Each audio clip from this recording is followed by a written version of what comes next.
Welcome back, detectives. Let's dive into another horrible case. The case of Debbie Lynn Randall. Debbie Randall was born on August 21, 1962, in Marietta, Georgia, to a family with two older brothers. Although Debbie's parents divorced when she was young, but her father always gave her love and care. Her mother later married a man named Roy, who became Debbie's stepfather. The family resided in a small apartment building in a quiet neighborhood nearby a military base. Debbie was a happy and outgoing child who enjoyed socializing with friends, playing basketball, and collecting dolls, which she would often spend hours playing with. On January 13, 1972, 9-year-old Debbie had dinner with her family. Afterward, her mother asked her to go to the nearby laundromat, a task she had done many times before. Debbie's job was to supervise the laundry while it washed. A family member would accompany her to the laundromat to help carry the clothes, but they would return home, leaving Debbie to wait for the wash cycle to finish. The laundromat was just across the street from their home, so her mother is not too worried. It was a common practice at the time for children to help with household chores, like laundry. In fact, Debbie had even made friends with other girls she met at the laundromat. Her mother wants to let Debbie's brother go with her that day, but he wasn't feeling well and preferred to stay home and watch his favorite TV show. Her mom then asked her husband to take the laundry instead, and Debbie accompanied him, bringing a box of detergent along the way. When they arrived, her stepdad unloaded the laundry into 2 washing machines and then left.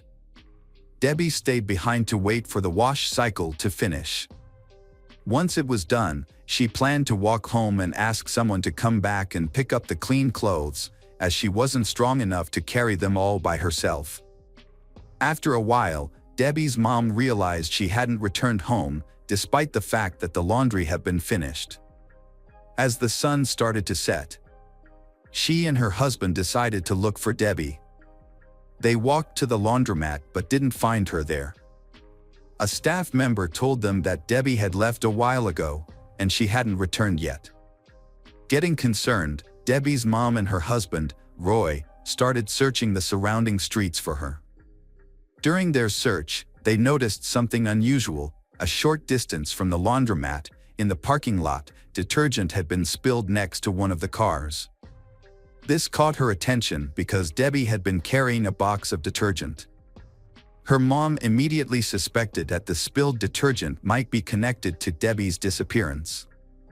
They continued to search the parking lot and the surrounding area for Debbie, but no other signs of her were found.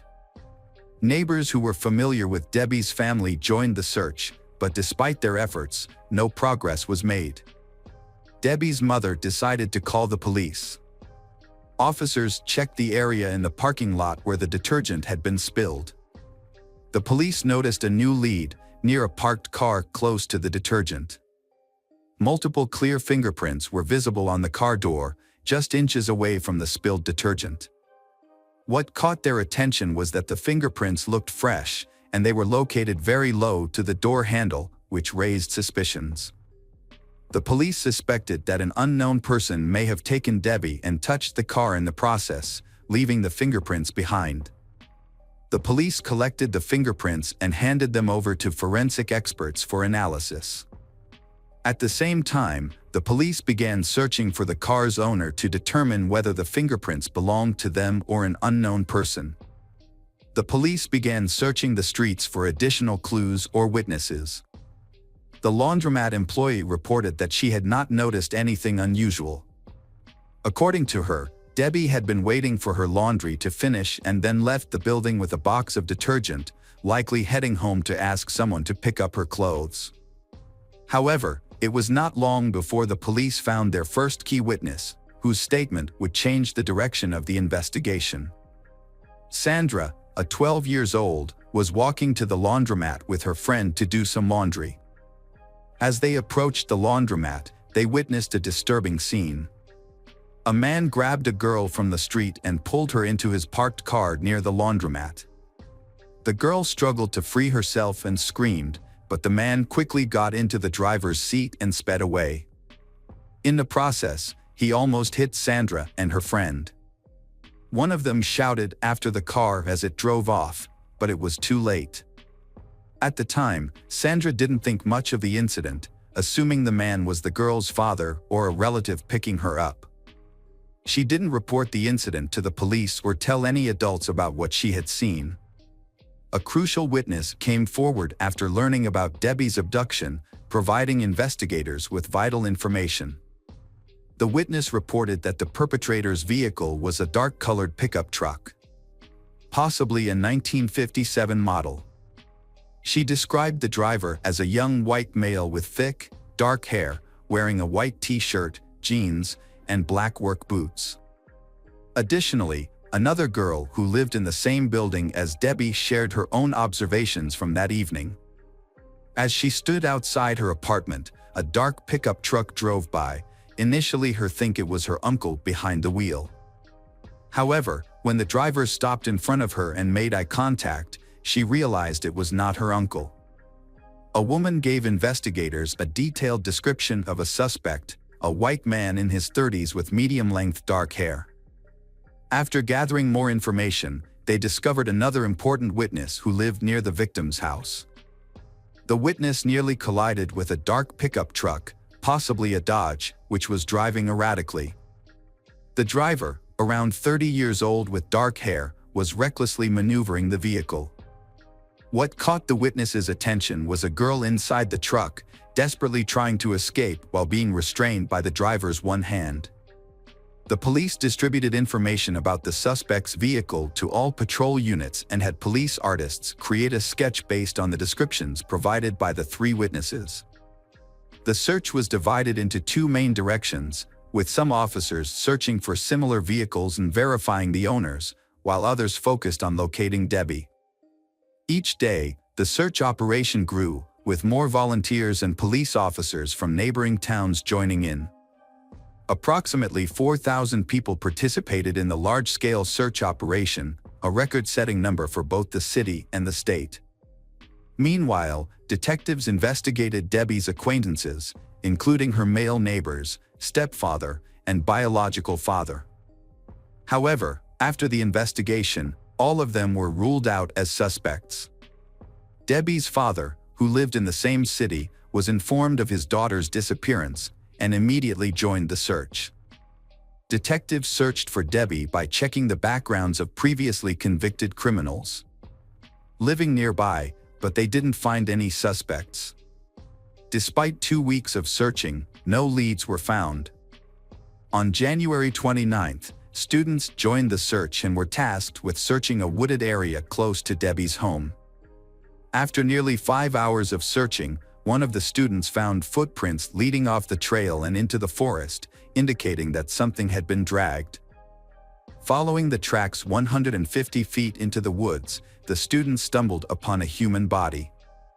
They immediately contacted the officers, and they quickly confirmed that the body was Debbie Randall.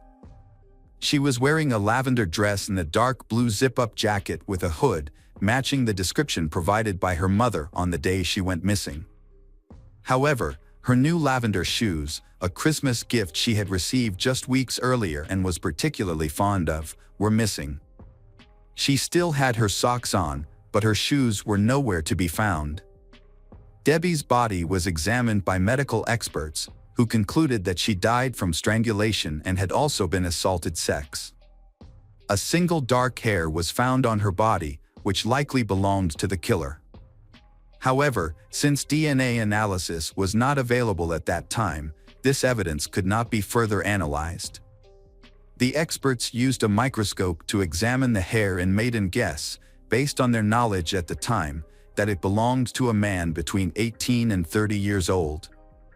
Debbie's clothing was contaminated with dirt, which, in the absence of other leads, detectives decided to scrutinize more closely.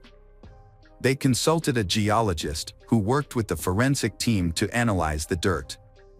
The results showed that some of the dirt was a specific type of clay, which was from a location less than 10 miles from the city. Further examination confirmed that this clay was the unique Northern Georgia clay. Additionally, distinct dirt stains from another type of clay were discovered, originating from a local mining site just 2 miles from the location of the body. Detectives developed a theory about the incident surrounding Debbie's death. They believed that the perpetrator did not kill she immediately. Instead, they think the perpetrator first drove she to a remote area outside of town where they sexually assaulted her. The perpetrator then drove to another location where they killed Debbie. After her death, the perpetrator transported his body to a forest and leaving it there. This theory is supported by evidences, including clay samples and forensic analysis, which suggest that Debbie was already dead when her body was brought to the forest. The absence of signs of a struggle in the forest area also lends credibility to this theory. The locations of the clay mining sites were remote and difficult to access, suggesting that the killer might have familiarized themselves with the area through work. A mining company supervisor confirmed that the area was hard to navigate even for experienced workers, making the possibility that a stranger could take Debbie there impossible. Police investigated employees from both companies, searching for a man matching the description suspects or someone with a similar car, but this investigation did not produce any leads. They also found fingerprints on the car near the abduction site, which they compared to those of all suspects, but unfortunately, this did not yield any results. The news of Debbie's brutal murder sent shockwaves throughout the city, drawing thousands to her funeral to pay their respects. Despite the local police department's relentless pursuit of justice, the case hit numerous roadblocks, leaving investigators with no new leads for years. The case went cold, but detectives continued to work tirelessly, scrutinizing dozens of suspects yet struggling to establish their involvement. For lead detective Morris Nix, who was just 19 when the case began and has been involved from the start, solving Debbie's murder has become his primary motivation. He pursued multiple leads and suspects over the years, carefully evaluating the evidence and eventually narrowing down the list to 4 men he considered the most likely suspects. The FBI created a DNA database, and experts were able to obtain the perpetrator's genetic profile from a hair found on Debbie's body. The DNA was added to the database, but no matches were found. This suggests that the killer had either never committed a serious crime before or their DNA had not been collected by authorities yet. 43 years after the murder, in 2015, detectives reopened the case and decided to reanalyze Debbie's clothing using advanced technology, as the items had been stored in the evidence warehouse all that time. Experts discovered biological material from a man on the evidence. Debbie's mother spent decades hoping to see her daughter's killer caught and brought to justice. In a 2018 interview, she revealed the pain of living in an apartment where there were many memories of her daughter. Although she eventually moved to a new city, the lack of progress in the case weighed heavily on her for years. When she gets old, her one wish was to see the case resolved before she passed away. Sadly, she passed away from cancer at 78, just weeks after the interview, and her wish was left unfulfilled. She was laid to rest beside her daughter. In 2019, the local police department received extra funding, allowing them to conduct a more detailed analysis of Debbie's clothes. The experts successfully extracted a full DNA sample, but unfortunately, the perpetrator's DNA was not found in the FBI database. Debbie's father was also interviewed, sharing that he thought about Debbie every day over the decades. He held on to a box of her old photos, hoping to reunite with her in heaven. Sadly, he passed away in 2022, just after the interview.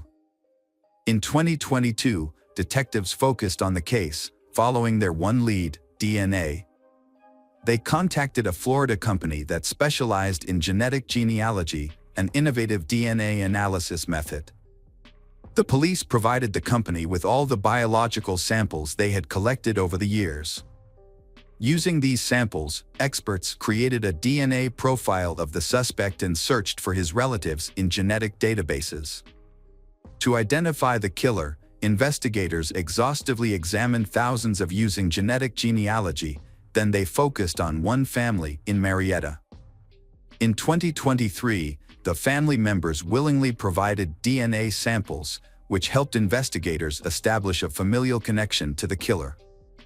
The results confirmed that the killer was a close relative of this family. After conducting a more thorough investigation, experts were able to identify one person, William Rose, could be the owner of the DNA sample. However, Rose had died in 1974, 2 years after the murder. Undeterred, detectives sought to finally resolve the case and obtained a warrant to exhume William's remains, enabling experts to collect a direct DNA sample. After 51 years, police finally discovered the identity of Debbie's killer. William Rose, who was 24 years old at the time, matched the DNA evidence and was revealed to be the perpetrator. Notably, William had never been a suspect in the investigation. Further research showed that his relatives lived in the same building as Debbie's family, and he often visited them. Investigators believe this frequent contact likely gave him multiple opportunities to see Debbie. On the evening of the murder, it's possible that William was heading to visit his relatives, and he encountered Debbie leaving the laundromat. According to witness testimonies, William pulled his vehicle into the parking lot between Debbie's house and the laundromat. He left the engine running, exited his vehicle, grabbed Debbie, and drove north.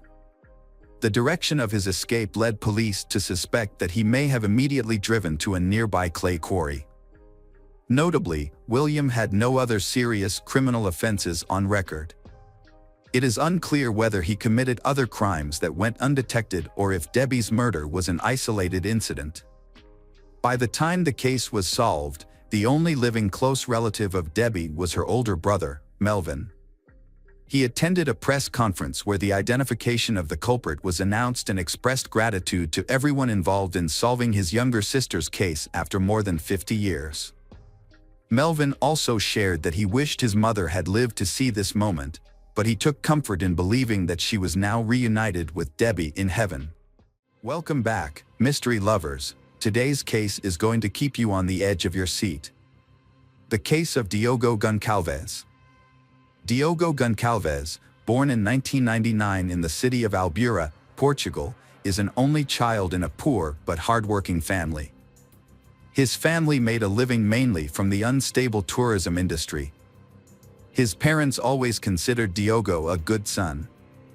Those who knew him described Diogo as kind, responsible, hardworking, reliable, and very friendly. He enjoyed making friends and was close to his family. Diogo attended high school in his hometown. After graduating, he began studying computer science. To pay for his studies and living expenses, Diogo applied for a job at McDonald's in 2015, at the age of 16. When he was 17, his life suddenly took a major turn when his father suffered a stroke and fell into a vegetative state. That same year, while Diogo and his mother were trying to cope with his father's difficult situation, another tragedy occurred.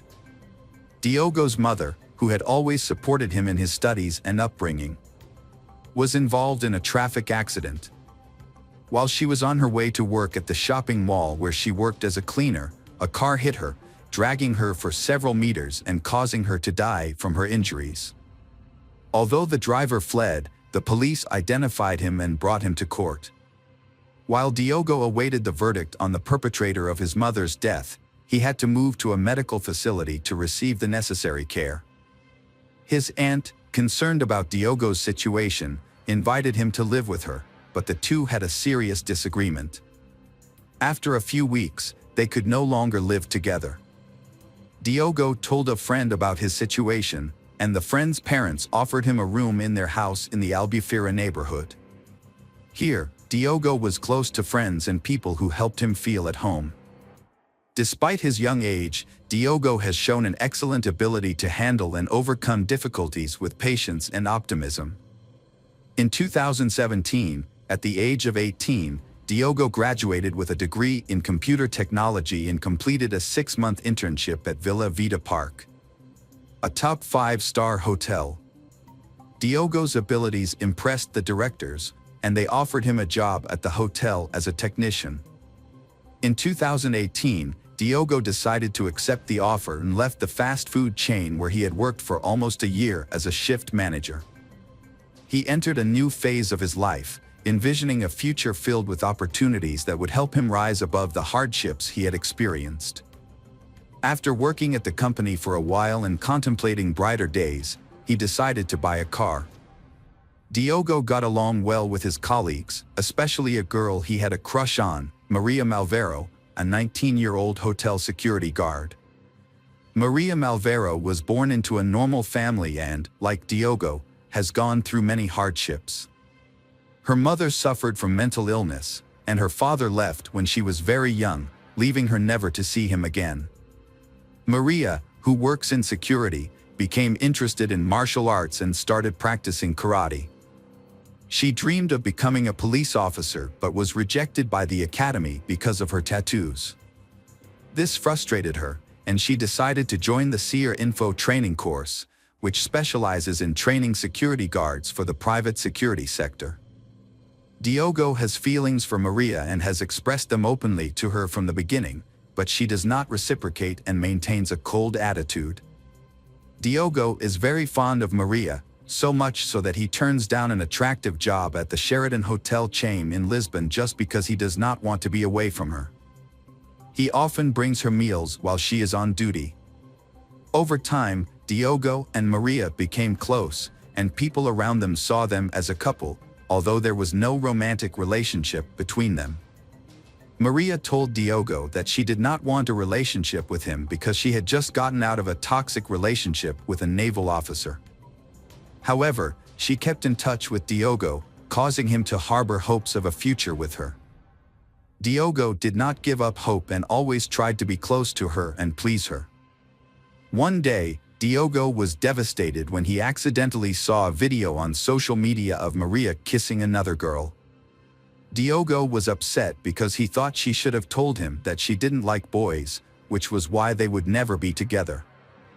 Diogo's best friend, Fabio, tried to reassure him by saying that girls sometimes do that, but Diogo didn't believe him and insisted that Maria had lied to him, which was why she refused to be with him. Despite his disappointment, Diogo and Maria remained friends, and Maria continued to accept his gifts and invitations to dates. Diogo tried to take her home several times, but she always told him that her roommate had a jealous boyfriend and she didn't want to let another man into her apartment. Time passed, and in December 2019, Diogo was informed that he would finally receive compensation for his mother's death, which had occurred 3 years earlier.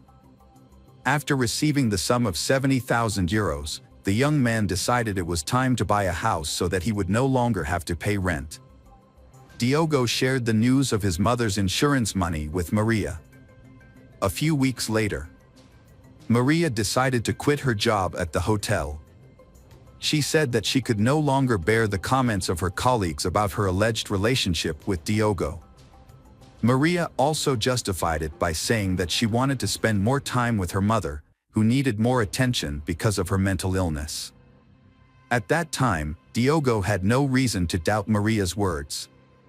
However, later events showed that her decision to quit her job at the hotel was for darker reasons, and that is when the third character in the story, Mariana, 20, appears. She works as a nurse at the hospital and has a stable relationship with Maria. Maria and Mariana live together at Mariana's parents' house, as they are not yet financially stable enough to have their own house where they can enjoy their relationship. This is exactly Maria's plan when she learns about the large amount of money that Diogo will receive. From that moment on, Maria begins to get closer to Diogo. It turns out that Maria has shared information with Mariana, and together they decide to trick Diogo into gaining access to his bank account data and steal the money he received. The problem arises when one day, after being rejected by Maria several times, Maria suddenly tells Diogo that she wants to spend a romantic evening with him. This was truly a gift for Diogo. He couldn't believe his ears. After waiting so long, The thought of being with the girl he loved made him extremely happy. The meeting was set for Friday evening, March 20th, 2020. Diogo was delighted and had no idea why the girl suddenly changed her mind. As soon as Diogo entered, Mariana gave him the orange juice she had brought herself, but the drink contained an unexpected ingredient: 3 ampoules of diazepam, a central nervous system drug with anti-anxiety and sedative effects. Mariana was the one who suggested using this substance, having stolen the drug from the hospital where she worked. Mariana's plan was to anesthetize Diogo, access his bank information, and possibly manipulate his fingers to bypass the phone lock. Mariana is said to have waited in a car outside the house while her friend carried out the plan. She even texted Maria several times to see if the drug was working, as it took longer than she had anticipated.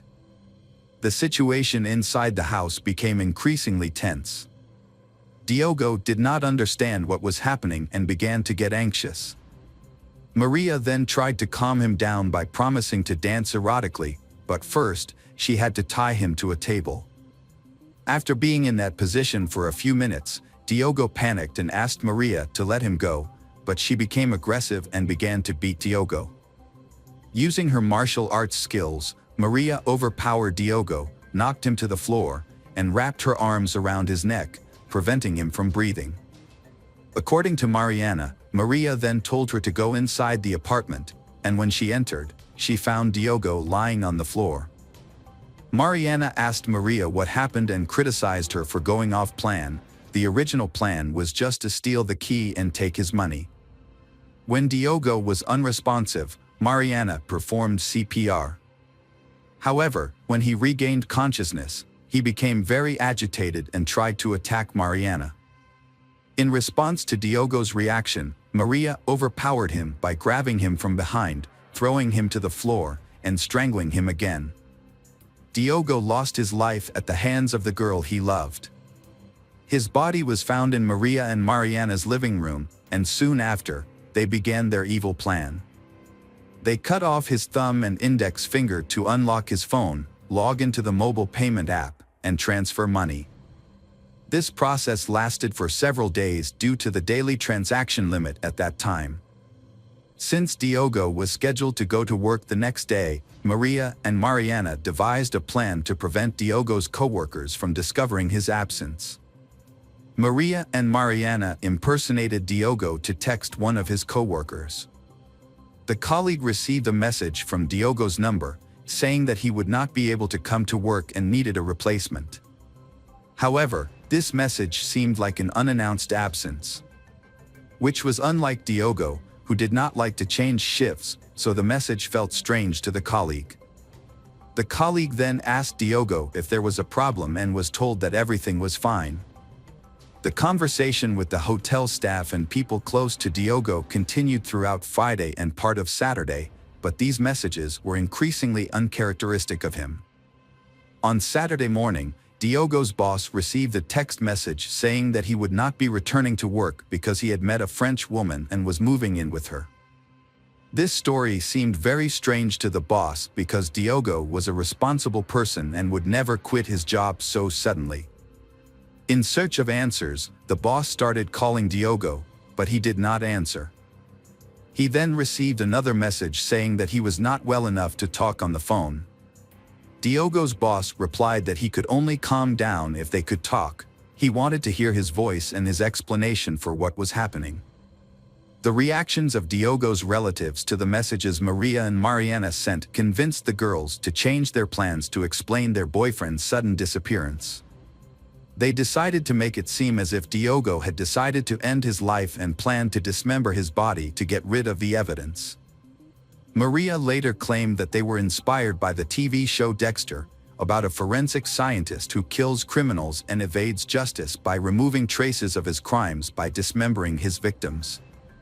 After carrying out their evil plot, they stuffed Diogo's body into a trash bag and put it in the trunk of their car. They went to an ATM and shopped at a mall, where their hugs and laughter were captured on security cameras. They then went to a resident's house to begin dismembering the victim. Finally, Maria and Mariana placed Diogo's body in a black bag and put the rest of the body in a container.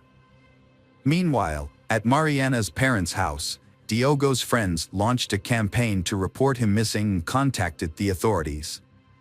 They had to wait the required 48 hours to officially declare him missing. Maria and Mariana then left the house.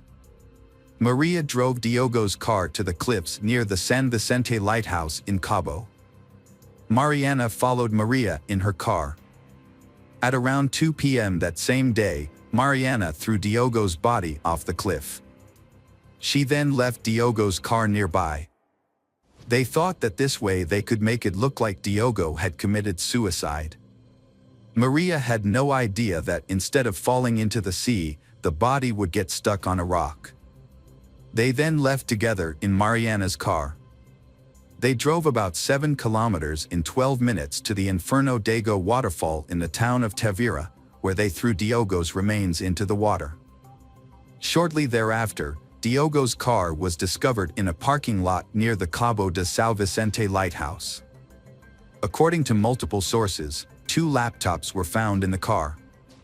Police were called to the scene and conducted a search on both land and sea. As a result, the body of a young man was discovered, partially covered by a black trash bag. At the same time, at another location on the coast, a French couple was stunned to discover Diogo's head. Diogo's hands and feet were also found after a thorough police search. Investigators said the circumstances of Diogo's death were strange. He was brutally murdered despite being a quiet person who did not associate with people of questionable reputation. Investigators could not find any hostile forces against Diogo. The police continued to investigate and soon discovered that Diogo had received a large inheritance after the death of his mother. Through the wire transfer investigation, they discovered that a large sum of money had been transferred from Diogo's account to Maria. Detectives tracked down Maria to find out why Diogo's money had ended up in her hands. Maria tried to convince the police that she had killed Diogo because he had abused her. Maria claimed that was the reason she had left the hotel before the incident. However, when police examined text messages between the victim and Maria, they found this was not true. Maria said that she and Diogo had become close after she left her job. During her first meeting with the police, Maria claimed that she was the only person responsible for planning and carrying out the shooting. Maria insisted that Mariana had nothing to do with the crime. However, Mariana's testimony contradicted Maria's. Mariana explained that Maria said she wanted to rob Diogo of his money and intended to kill him. Mariana said Maria wanted to make him suffer so that he would give her his bank account password. The evidence gathered by investigators was enough to convict Maria and Mariana. Detectives had Diogo's phone records, cell phone records, and ATM surveillance video. Maria and Mariana were arrested on April 1, 2020, and appeared in court in June of that year. The judge followed Maria's account of the events, and Maria pleaded guilty while repeatedly denying Mariana's involvement in the case.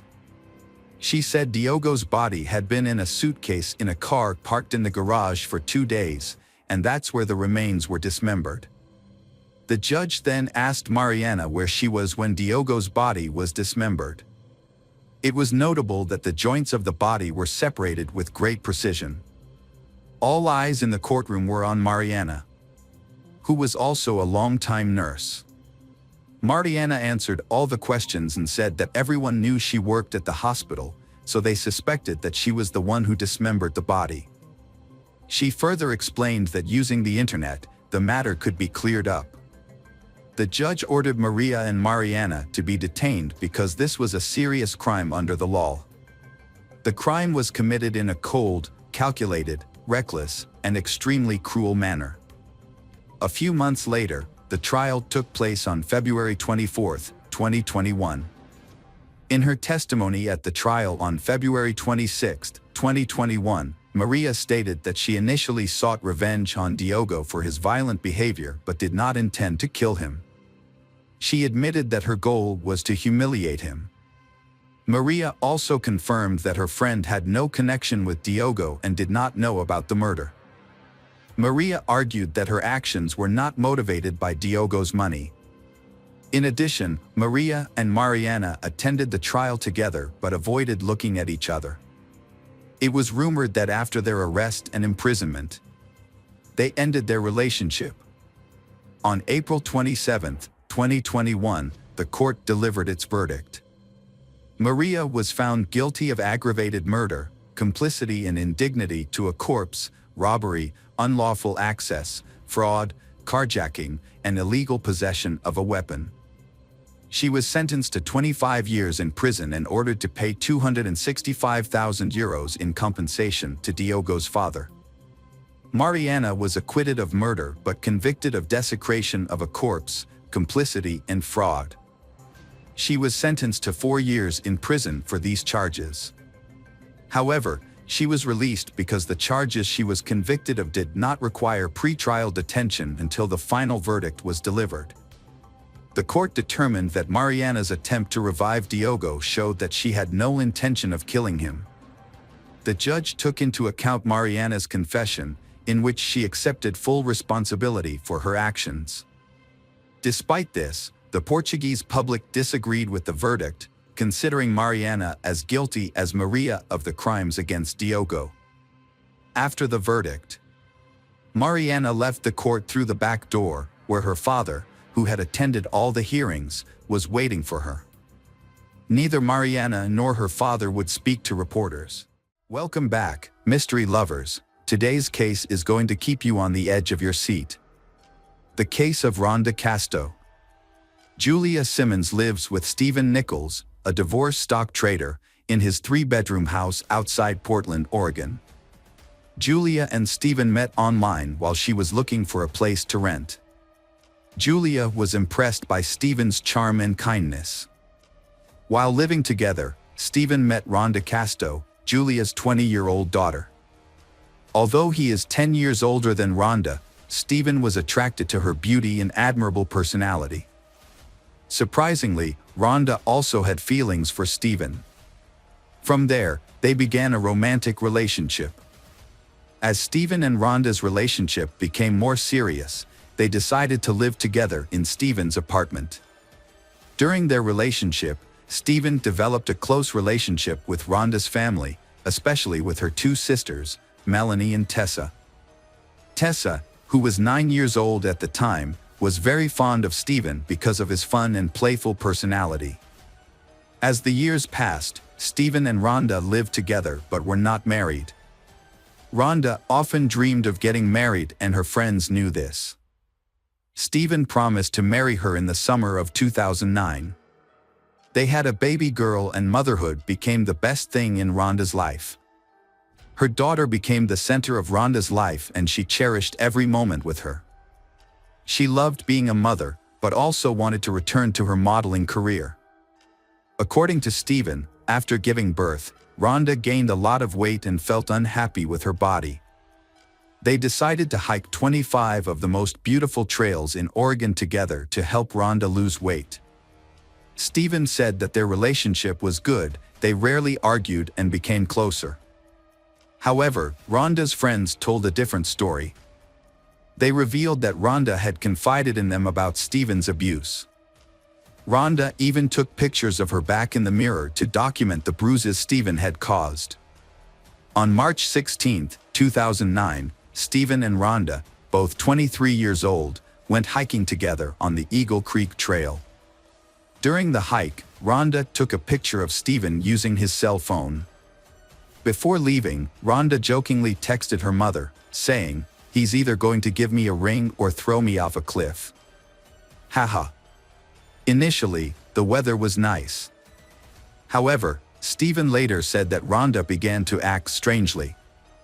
According to Stephen, Rhonda asked him what would happen if something happened to her and if he would take care of their daughter. He replied that of course he would. When the weather started to get worse, Stephen suggested that they go home. Stephen said that Rhonda wrapped a towel around her shoulders, called herself Superman, and ran down the narrow, slippery path. Stephen said he witnessed Rhonda slip and fall about 150 feet down the cliff on the Eagle Creek Trail. Stephen said he went down the ravine where Rhonda fell because he couldn't get a cell phone and held her body. He tried to call 911 but got no signal, so he left Rhonda and walked to the trailhead to contact rescuers. Rescuers then took Rhonda's body away. Rhonda's family claimed that Stephen showed no emotion at the funeral, but Stephen denied this and said that he cried a lot. He explained that when he was really sad, he would pull away from people and want to be alone. Immediately after Rhonda's death, Stephen quickly packed up his and his daughter's belongings and moved to the other side of Oregon to be closer to his family. This move left Rhonda's family feeling suspicious and wondering what had happened between Stephen and Rhonda in the final moments before she died. In 2012, Stephen decided to leave the United States to live with his daughter in China. This decision marked a new turning point in the lives of both father and daughter. Stephen decided to move to Wuxi, a city about 75 miles from Shanghai. He had lived in China during his previous marriage and had developed a deep love for the country and its people. During his time in China, Stephen worked as a teacher of English to Chinese businessmen. His and Rhonda's daughter, Ava, quickly adapted to her new life. Within 2 months of moving in, she was speaking fluent Mandarin. Both Stephen and his daughter are thriving and happy in China. Stephen met and fell in love with Landy Yin. Landy and Ava formed a strong bond, with Landy taking on the role of a mother figure. Stephen appreciated how Landy had stepped in and embraced the role of a parental figure to his daughter. After a year of dating, Stephen decided to take the next step in their relationship by proposing to Landy. He was very happy when she said yes. In February 2015, Stephen and Landy returned to the United States to prepare for their wedding. They decided to have 2 wedding ceremonies, one in the United States and one in China, to accommodate both families and friends. Stephen and his daughter arrived in the United States the day before Landy. When they got off the plane in San Francisco to transfer to Oregon, Stephen was approached by police and informed that they needed to arrest him for baggage issues. Stephen had no idea that this would lead to a series of events that would change his life forever. Within minutes, the police separated Stephen from his daughter. Little did he know that while he was in China, detectives had been investigating the death of his ex-girlfriend Rhonda. The suspicious circumstances surrounding Rhonda's fall from Eagle Creek prompted them to continue their investigation, and they eventually concluded that Stephen was responsible for her death. Rhonda's mother was instrumental in keeping the investigation moving forward. She regularly contacted the detectives to keep them updated. The police arrested Stephen at the airport for Rhonda's murder and took him back to Oregon. When he was arrested, Stephen claimed that he thought he was dreaming. Stephen hoped to open his eyes and find himself back home in China with Landy. However, this was not a dream, but reality. Stephen's bail was set at $2 million. He was jailed for 14 months awaiting trial. The judge reduced Stephen's bail to $250,000, which his attorney paid. Stephen was released on bail but must wear an ankle monitor. When Rhonda's family learned of Stephen's arrest for murder, they were overjoyed that justice had finally been served. Rhonda's mother, in particular, was overcome with emotion and burst into tears upon hearing the news. Stephen's arrest brought relief and comfort to Rhonda's family, who had been grieving her loss for years. After Stephen's arrest, his legal team conducted an investigation at the Eagle Creek trailhead where Rhonda died. Their goal was to conduct tests that would prove to the court that Rhonda's death was the result of a slip and fall accident, not Stephen's pushing her. During a preliminary hearing, Rhonda's autopsy revealed that all of her injuries were below the waist. This finding became a key element of Stephen's defense strategy, providing the basis for arguing that Rhonda committed suicide, not murder. Stephen's defense argued that Rhonda's pelvic injuries were caused by the impact of her fall. They argued that the evidence showed that Rhonda fell feet first, not somersaulting, suggesting that she had been pushed. In addition to presenting evidence of Rhonda's injuries, the defense also wanted to introduce notes from her therapy sessions as additional evidence. The notes show that Rhonda was depressed but never suicidal. Rhonda also described her relationship with Stephen as lacking love. Stephen's defense attorney argued that Rhonda's depression and the way she described the relationship were signs that she was suicidal. They introduced this evidence to cast doubt on the claim that Stephen pushed Rhonda to cause her death. Stephen also claimed that Rhonda had attempted suicide multiple times before they met. Rhonda's family denied these allegations and said Stephen was lying. They accused Stephen of blaming Rhonda for her suicide to cover up his crimes. Stephen also claimed that Rhonda had been abusing drugs since she was 12 years old. According to the medical examiner's report, Rhonda used only small amounts of marijuana and prescription medications to treat postpartum depression and anxiety. This contradicts his claim that she abused multiple substances.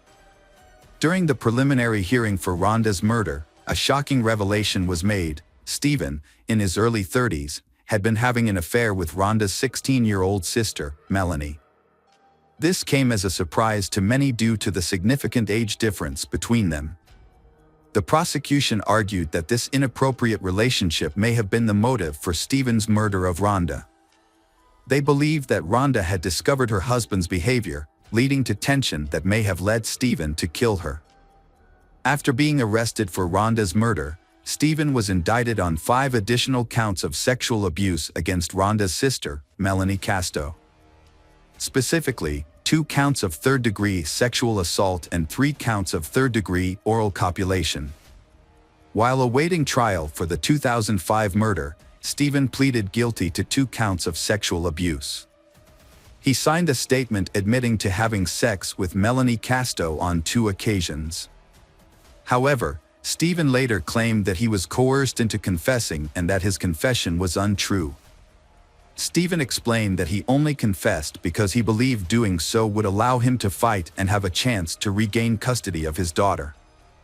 Stephen claimed that he wanted his daughter back and felt desperate. However, the state pointed out that the relationship between Stephen and Melanie had lasted for more than 4 years. Stephen later admitted to having sex with Rhonda's teenage sister, Melanie. The state presented evidence in the form of a text message from Rhonda to Melanie. In the text message, Rhonda called Stephen a piece of trash and accused him of using Melanie to hurt her. This occurred before the fateful hike at Eagle Creek, where Rhonda died after falling. Rhonda's mother claimed that her daughter knew that Stephen was trying to drive a wedge between the 2 sisters. She added that Rhonda loved her sister and wanted to mend her relationship with Melanie. The state concluded that Rhonda and Stephen's relationship was not as amicable as Stephen claimed. The court received additional evidence of Stephen's past sexual misconduct. Just 6 months after his daughter's mother died, Stephen was arrested and charged with 5 counts of sexual abuse of a 13-year-old girl. Although he initially denied it, Stephen later admitted to sending sexually explicit text messages and nude photos to the victim. He pleaded guilty to 1 count of sexual harassment. During the preliminary hearing, the prosecutor presented photos of bruises on Rhonda's back. Rhonda's best friend testified that she had heard Rhonda and Stephen arguing on the phone on multiple occasions. This evidence suggested that the relationship between Stephen and Rhonda was abusive. In addition to the photographic evidence, the court heard testimony from Stephen's ex-wife, who alleged that in November 2003, Stephen tried to strangle her and throw her over the balcony of their 5th-floor apartment. However, Stephen was not charged and denied all charges. For their part, Rhonda's family firmly believes that Stephen, her boyfriend, is responsible for Rhonda's death. Police suspect he killed Rhonda to collect her life insurance. Her mother said Stephen had lost a lot of money trading stocks the previous year and was struggling financially. In addition, people who knew Rhonda said she loved her 9-month-old daughter very much and could not have killed herself by jumping into Eagle Creek. In May 2017, Rhonda's family was shocked to learn that the state had reached a plea deal with the defense attorney. Stephen pleaded guilty to manslaughter based on criminal negligence. Although he believed he killed her, the lack of physical evidence that he pushed her off the trail in Eagle Creek made the case weak. Stephen was given credit for time served while awaiting trial, but was given 3 years of probation. After removing his ankle monitor, Stephen was released. Rhonda's family and friends said Stephen's plea deal was unfair and that he deserved a harsher sentence. During the sentencing hearing, Rhonda's sister gave an emotional statement.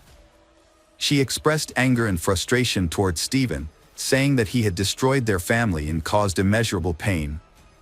Rhonda's mother also expressed confusion and grief, unable to understand how Stephen could have taken her daughter away from her and torn their family apart.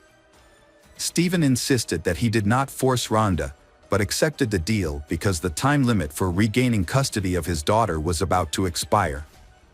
He said that he was willing to take responsibility for his actions for the sake of his daughter. However, Rhonda's family and friends still did not believe Stephen's explanation. In a 2018 interview, Stephen made a shocking statement about Rhonda's fate. According to Stephen, on the day of Rhonda's accident, when he walked down the Eagle Creek Trail and found her, Rhonda was still alive. The interviewer then asked Stephen if he had put Rhonda out of pain that day. Stephen responded by presenting a hypothetical scenario of mercy killing. He argued that such an act could be considered justifiable homicide, although it would still be murder. Although Stephen did not directly admit to harming Rhonda, his comments implied that he was involved in her death.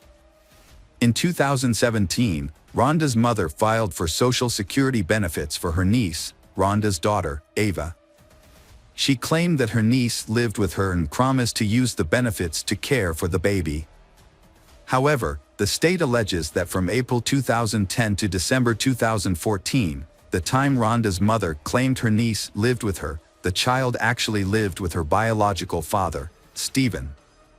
Rhonda's mother is accused of stealing nearly $40,000 from the government over a 5-year period. Her defense attorney argued that her actions were motivated by a desire to prevent Stephen from gaining custody of Rhonda's daughter and from benefiting from Rhonda's $1 million life insurance policy. According to the attorney, Rhonda's mother's goal was to protect her granddaughter from being taken advantage of. They also pointed out that she had a history of depression, which became worse after her daughter died. To cope with the pain, she used marijuana as a way to self-medicate.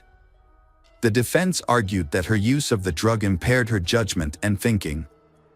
The judge sentenced Rhonda's mother, 53, to 1 month in prison and 3 years of probation after she pleaded guilty to welfare fraud. In addition to the sentence, she was ordered to repay $39,100 in stolen benefits. Rhonda and Stephen's daughter was placed in foster care in October 2015 after the Department of Human Services stripped them of parental rights.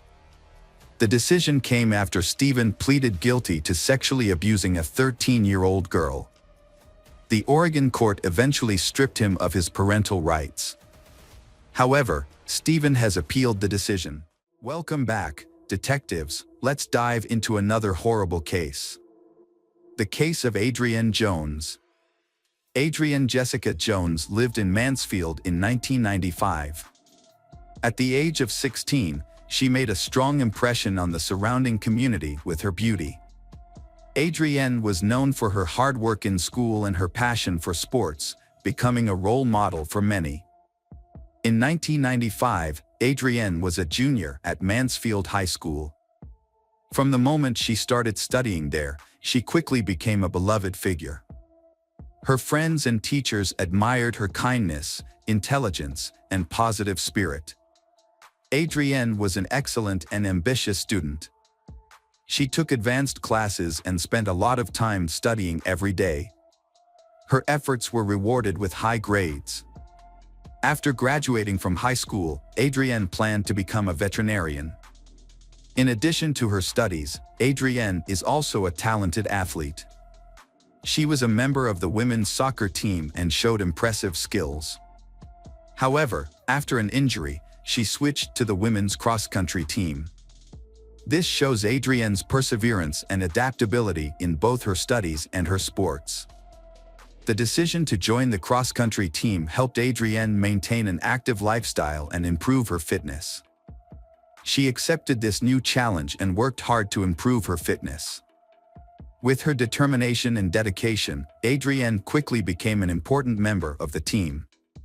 In addition to her studies and sports activities, Adrienne also worked 20 hours a week at the fast food restaurant Golden Fried Chicken. She loved the attention, especially from teenage boys in Mansfield. A close friend described her as a flirt. Adrienne spent about 2 hours a day carefully applying makeup, always wanting to look perfect. Adrienne was a normal, well-behaved teenager who still tested her parents' boundaries. She had 2 younger brothers and was well protected by her parents. Due to the high crime rate in Mansfield, her parents imposed a curfew after 9 p.m. on weekends to ensure her safety. When Adrienne wanted to go out, such as to an amusement park or the movies, she had to notify her parents and show them her ticket as proof. To prevent her from sneaking out, her father even nailed her bedroom window shut. Although it was not frequent, there were a few times when Adrienne sneaked out in the middle of the night to meet up with friends. On Sunday, December 3, 1995, Adrienne was allowed by her parents to stay up late to talk on the phone with her boyfriend, Tracy Smith. Tracy was away on a family trip for the weekend, but Adrienne was desperate to get in touch with him. While they were talking, another call came in. Adrienne's mother heard her daughter was calling Tracy. When her mother asked who was calling, Adrienne said it was David, her cross-country teammate. Adrienne said David seemed upset about something. The next morning, Adrienne's family woke up as usual to get ready for work. When Adrienne's alarm clock continued to ring in her room, her mother began to worry. She went to check on her and found that Adrienne was disappeared. Her bed was made as if no one had slept in it the night before. Adrienne's mother tried to stay calm when she realized that her 16-year-old daughter was missing. At first, she thought Adrienne might have gone for a morning jog, but she quickly dismissed the idea when she saw that her daughter's running shoes were still in her room. Although Adrienne sometimes snuck out in the middle of the night to meet friends, she had never stayed out all night like this. Concerned for their daughter's safety, Adrienne's parents called the police. However, they had no idea that miles away, a man had just made a horrifying discovery on his farm. At approximately 7 a.m., on Seton Road in Grand Prairie, Texas, about 10 miles from Mansfield, a man discovered something unusual while going to get his mail. He noticed that the gate to his home had been knocked down. Curious, he decided to check and witnessed a horrifying scene. At first, he thought it was the carcass of a dead animal on the road, but as he got closer, he realized it was something much more horrifying. A man discovered the body of a young woman and quickly called the police. When police arrived at the scene, they witnessed a horrifying scene. The young woman had been shot twice, with obvious wounds to her left cheek and forehead. It was clearly a targeted murder. In addition, police discovered the young woman with a severe head injury, along with numerous scratches and bruises on her arms and legs. These injuries may have been caused by her running over the barbed wire fence in front of the farm in a desperate attempt to escape. Police found the teen wearing pajamas, as if she was getting ready for bed before she was murdered. They suspected that the case may be gang-related or drug-related, given the execution-style nature of the murder. After finding the body, Grand Prairie Police quickly sent out a notification to agencies in the area. The notification included basic information about the victim, such as age, height, weight, and other identifying characteristics. The goal was to share information and increase awareness, in the hopes of finding a connection between the victim and missing persons cases reported to other agencies. Mansfield police quickly identified the teen murdered in Grand Prairie as Adrienne. They contacted Grand Prairie police to coordinate the investigation. The next step was to break the sad news to Adrienne's family. Upon hearing the news of her daughter's murder, Adrienne's mother was devastated. Since Mansfield is a small town, news of Adrienne's death quickly spread to Mansfield High School, where she attended. Adrienne's classmates and friends were devastated by the news. Many theories were put forward about the cause of her death, the most common of which was drug use. Some people were also concerned about the possibility of a serial killer on the loose in the community.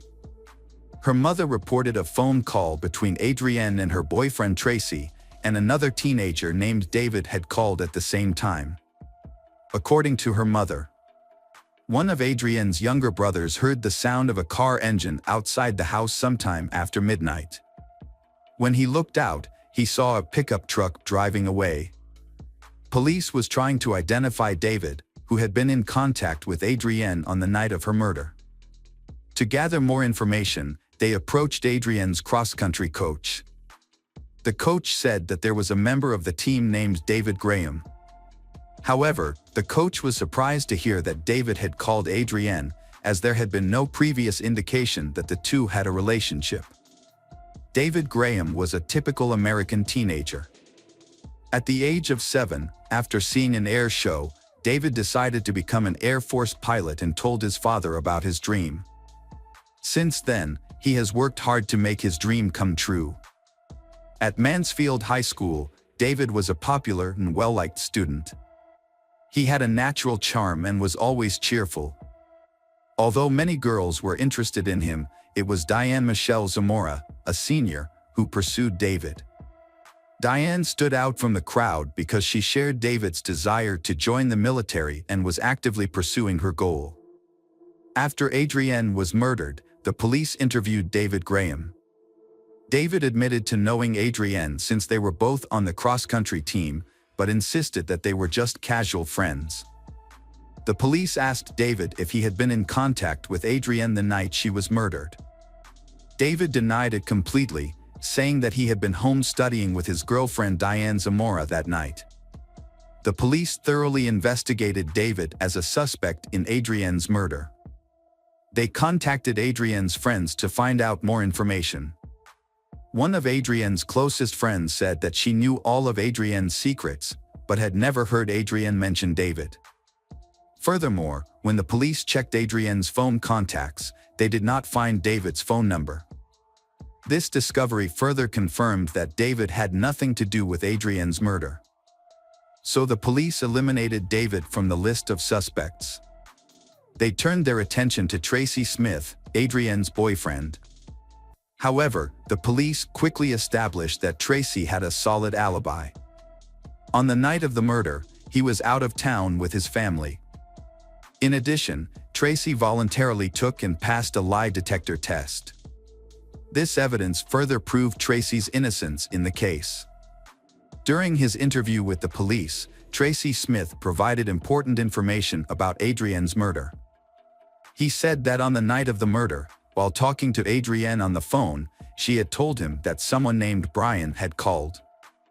Based on this statement, the police investigated and identified Brian as a local teenager whose full name was Brian McMillan. The police believed that Brian might be involved in the case and needed to be further investigated. During the investigation, the police discovered important information about Brian McMillan. They learned that Brian had worked at a pharmacy near the restaurant where Adrienne worked. Brian had developed a crush on Adrienne and frequently visited the restaurant to peek at her. However, Adrienne felt uncomfortable with his constant presence. When the police interviewed Brian about Adrienne's murder, he initially denied any involvement with her. However, Brian later admitted that he knew Adrienne. The police questioned Brian about Adrienne's murder. Brian did not remember talking to Adrienne on the night of her murder. He admitted that he had been drinking that night because he was depressed and lonely. Brian also confessed that he had been at Adrienne's house on the night of the murder. At the end of the interview, the police wanted Brian to take a lie detector test, but Brian's father refused to do so for his son. A week after the police interview, Brian was arrested at home. The police thought carefully and decided to carry a weapon because they suspected Brian might have a gun. They wanted to ensure everyone's safety during the arrest. Brian was charged with Adrienne's murder. However, many of his friends spoke out in his support, describing him as a gentle person with no violent tendencies. This created a contradiction between the police's accusations and the comments of those who knew Brian. Brian's father confirmed that his son was home the night Adrienne was murdered.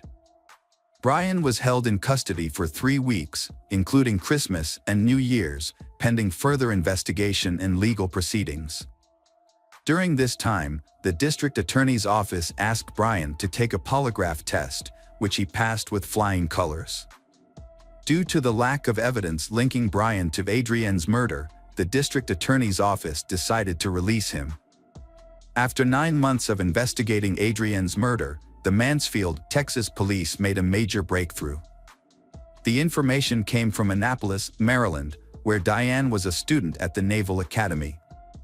According to reports from officers at the academy, Diane admitted to several classmates that she and her boyfriend David Graham had murdered a girl named Adrienne Jones while they were living in Mansfield, Texas. Police from Mansfield traveled to Annapolis, Maryland to question Diane shortly after receiving the information. During the interview, Diane denied all of her previous confessions. However, the Naval Academy decided to suspend her and send her home while the investigation was ongoing. After failing to get any information from Diane, the police traveled to Colorado Springs, Colorado, to interview David at the Air Force Academy. When questioned, David said he did not understand why Diane would make up the story about killing Adrienne. During the interview, David began to lose his temper and asked to write a statement. He wrote a 4.5-page confession letter detailing how he and his girlfriend Diane planned to kill Adrienne. In the letter, David recounted an incident that occurred in November 1995, when he offered to give Adrienne a ride home. On the way, they stopped in an elementary school parking lot and had sex. David felt extremely remorseful after cheating on his girlfriend Diane. He loved her very much and knew that his actions would hurt her deeply. One night, while the two were studying for the SATs together, they had an argument. Unable to bear the guilt any longer, David decided to confess. He sat down on a chair, sobbed, and admitted to Diane that he had been unfaithful. After David confessed to Diane that he had been unfaithful and had an affair with Adrienne, Diane felt extremely hurt and angry. David's betrayal had broken her heart. In a fit of rage, Diane argued and yelled at David. She even wished he were dead and felt deep hatred for Adrienne. Diane's emotions were so strong that it was difficult for her to understand and accept what had happened. Realizing the seriousness of the situation, David told Diane that he was willing to do anything to save their relationship. David revealed that he and Diane had decided that in order to save their love, they needed to kill someone. They chose Adrienne as their victim. In his confession letter, David recounted that on December 3rd, he called Adrienne and arranged to meet her secretly late at night. He told Adrienne not to tell anyone about the meeting.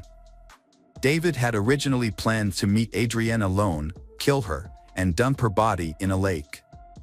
However, at 2:30 a.m., David picked Adrienne up in his car, and Diane secretly accompanied him by hiding in the back seat. David drove to a remote location 10 miles from town. Here, he turned off the highway and onto a road called Satan Road. David stopped the car on the side of the road. Adrienne gently adjusted her sitting position, thinking that she and David were about to have a private moment. However, David had silently called Diane out of the trunk of the car. Diane appeared from behind, walked around the front of the car, and approached. As she approached, she came face to face with Adrienne, who was sitting in the passenger seat. Diane attacked Adrienne with a dumbbell from David's exercise equipment. Despite being badly injured, Adrienne escaped through the window of David's car. David and Diane panicked, so David grabbed a 9mm Makarov and chased Adrienne. Due to her head wound, Adrienne did not get far and collapsed in a nearby field. When David caught up, he shot Adrienne twice and returned to the car. After Adrienne died, the first words Diane and David said to each other were, "I love you." After David confessed to killing Adrienne, the police returned to question Diane. Surprisingly, Diane also gave her own confession. Both David and Diane were arrested and charged with premeditated murder. However, both later recanted their initial statements. David claimed that Diane was the real culprit, while Diane accused David of acting alone.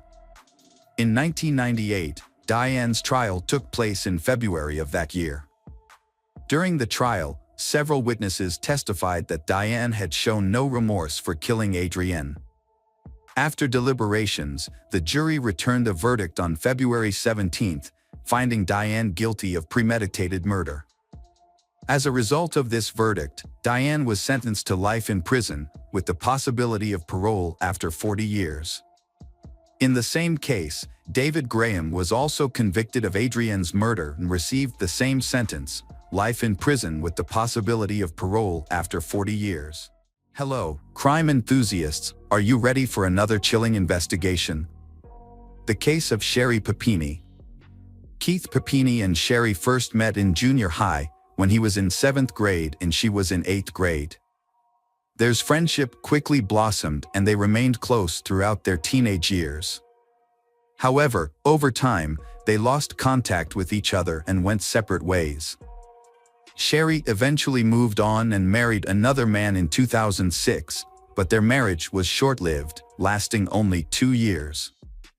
After her divorce, Sherry found herself single once again. Unbeknownst to her, a chance encounter with Keith was on the horizon, and their reunion would rekindle the spark they had long ago. This unexpected reunion revealed the growth and maturity that time apart had brought them. They discovered how much they had missed each other and decided to give their relationship a second chance. As they started dating, their connection grew stronger with each passing day. Within a year of reuniting, Keith and Sherry realized they were meant to be together. In 2009, they got married and had 2 children, and lived in Reading, California. To care for her children, Sherry left her job in telecommunications, and Keith continued working at Best Buy as a member of the Geek Squad. Keith and Sherry Papini had what seemed like the perfect life to those around them. However, their seemingly idyllic life took a drastic turn on November 2, 2016, when Keith returned home from work to find his wife, Sherry, missing. Normally, Sherry was at home when Keith arrived, but she was nowhere to be found this time. Keith initially thought Sherry might have gone for a walk, but as the minutes ticked by with no sign of her return, his concern grew. He decided to call their children's daycare center to see if Sherry had picked up the kids. To his surprise and concern, the school secretary told him that Sherry had not been there. Keith then decided to track Sherry's phone using the Find My iPhone app. The app showed that her phone was located at the end of their driveway. Keith immediately ran outside and began searching. To his dismay, he found Sherry's phone lying on the ground, along with her headphones. What's more, he discovered strands of hair tangled in the headphones. Distraught, Keith quickly contacted the Shasta County Sheriff's Office. The sheriff's office acted quickly and treated Sherry's disappearance as a serious matter from the very beginning, they bringing in the FBI to assist with the investigation. Keith is determined to find his wife and bring her home safely. To achieve this, he has asked for the public's assistance. Keith contacted the media to help spread the word about Sherry's disappearance, they sharing her story by covering every detail of her case. As a result, the public became deeply interested in Sherry's disappearance, largely due to her striking appearance and the seemingly ideal life she led. As the story gained media attention, the Shasta County Sheriff's Office started receiving numerous tips from the public. However, these information do not assist in finding Sherry. In their investigation, police examined Sherry's phone for clues. Upon reviewing the phone's contents, investigators found a heated text message exchange between Sherry and Keith from a few months earlier. This discovery raised suspicions about Keith's involvement in Sherry's disappearance. Despite these concerns, Keith cooperated with the police investigation and even volunteered to take a polygraph test to clear his name. The test results showed that Keith was telling the truth. Aside from the text message exchange between Keith and Sherry, investigators found several messages on Sherry's phone from men using fake female names. Further examination suggested that Sherry was preparing to leave Keith. On November 10, 2016, the police located one of these men and questioned him about Sherry's location. He reported meeting Sherry 5 years prior at a restaurant during a work event. Although he claimed to have no knowledge of her whereabouts, he did offer some insight into her marriage to Keith. He shared that she had confided in him about her fear of her husband, Keith, due to his violent behavior. He claimed Keith often confined Sherry to their home. The police opened an investigation into Keith's behavior to verify these allegations. However, after questioning friends and neighbors, they found no concrete evidence supporting Keith's portrayal as a violent person. Friends of the couple shared a different perspective. They described Sherry as attention-seeking and has a tendency to overreact. This new information led the police to consider that Sherry might have exaggerated or fabricated about being abused by her husband. On Thanksgiving morning, just days after Sherry went missing, police received a call for help at 4:32 a.m. The caller reported a woman on the side of I-5 who seemed to need assistance. Officers quickly are present to the scene and found a woman bound by chains and zip ties. Due to her disheveled state, it took a moment for them to identify the woman as Sherry. The officers were relieved to find Sherry alive. They carefully removed her chains and zip ties to ensure her safety. After her release, the officers took Sherry to the hospital for medical attention. It was at the hospital that the full extent of Sherry's ordeal became clear. She had multiple bruises, her hair had been cut short, and she had a burn mark on her arm. Additionally, she had a severe rash and had lost a significant amount of weight, dropping to just 87 pounds. Sherry was interviewed at Woodland Memorial Hospital while recovering, but she was too distraught to share any details without her husband present. Her husband, Keith, was allowed to stay with her during the interview. According to Sherry, she was jogging when a dark-colored SUV approached. The vehicle was driven by 2 women. The older woman, who had a gun, got out of the car and approached Sherry, while the younger woman stayed in the vehicle. Sherry stated she was forced into the SUV. Before getting in, Sherry left her phone, headphones, and some of her hair behind in the driveway. She intentionally left clues for Keith in case anything went wrong. During the journey in the SUV, Sherry said she drifted in and out of sleep, making it difficult to keep track of time. The women also covered Sherry's face, preventing her from seeing the direction or location she was being taken.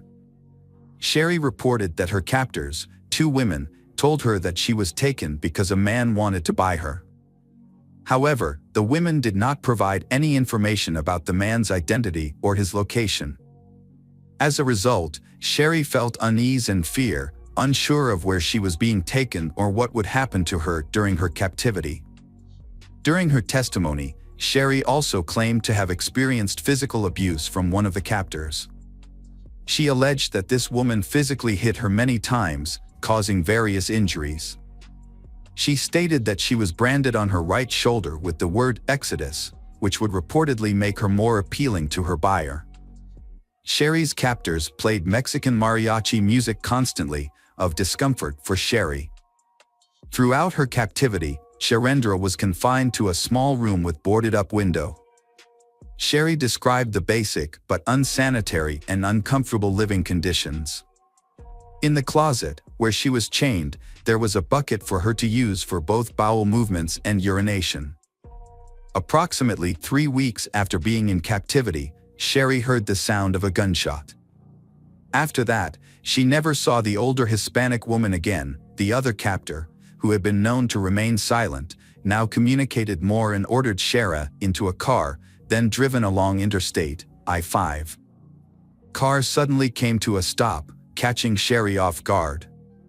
Startled, she looked around, and was then instructed by kidnapper to exit the vehicle. Sherry carefully got out of the car, feeling both frightened and hopeful. Was this her chance to escape, or was she being led into a more dangerous situation? Without any clear answers, she was left with deep uncertainty. After Sherry's rescue from the side of Interstate 5, the Shasta County Sheriff's Office held a press conference to announce her safe return. During the conference, authorities revealed that Sherry had been abducted by 2 Hispanic women. Unfortunately, this has sparked a wave of racism against Hispanics. In the aftermath of her abduction, Sherry began attending therapy sessions to cope with her ordeal. Fortunately, as a California resident, she became eligible for the Victims' Compensation Fund, which uses state budget to help pay for victims' therapy in the aftermath of the abduction. Sherry has changed her life, giving up her outgoing personality and limiting her social interactions. She now spends most of her time indoors, instead of participating in many of the social activities she once enjoyed. The police released a composite sketch of 2 Hispanic women suspected to be involved in Sherry's abduction about a year into the investigation. However, no new information or leads were received. The police also disclosed that they found male DNA on Sherry's underwear, the same one she was wearing when she was found on the side of the I-5. Authorities confirmed that the DNA did not belong to Sherry's husband, Keith. 2 years after her abduction, the police were still unable to find a match for the male DNA on Sherry's underwear. And the case remained unresolved. In 2020, a significant development took place in the investigation of Sherry's case. The police responsible for her case applied for approval to utilize a new technology called familial DNA analysis, which involves examining DNA profiles to pinpoint possible relatives of the person who contributed the DNA. Familial DNA testing is a crucial tool in solving crimes. It works by comparing DNA evidence to the DNA of known individuals, usually family members of a suspect, to see if there's a match.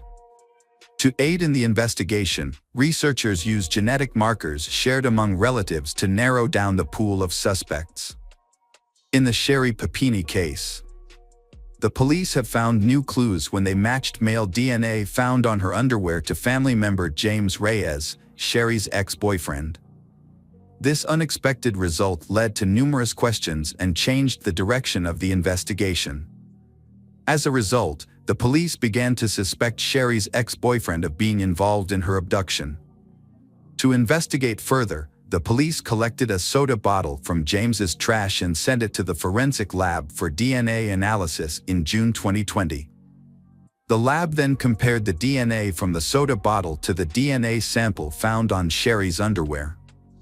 1 month later, the lab confirmed that James Reyes was a match to the DNA sample discovered on Sherry's panties the day she was found. The police interviewed James at his home in Costa Mesa, California, about the disappearance of his former girlfriend, Sherry. James stated that he had dated Sherry about 10 years ago and last saw her a year after their breakup. When asked if he was involved in her kidnapping, James initially denied any involvement. However, as the interview progressed, James revealed that he was still close friends with Sherry. He said he was involved in Sherry's disappearance but didn't kidnap her. Instead, he just helped her. According to James, Sherry had contacted him about escaping her abusive husband, Keith. To help her, James arranged for a car, which was rented by one of his friends on November 2, 2016. James used that vehicle to pick up Sherry the next day. Sherry stayed in the back seat of the car during the long drive to James' house in Costa Mesa, lying down the entire time. Once they arrived, Sherry isolated herself in the bedroom for the remainder of her stay.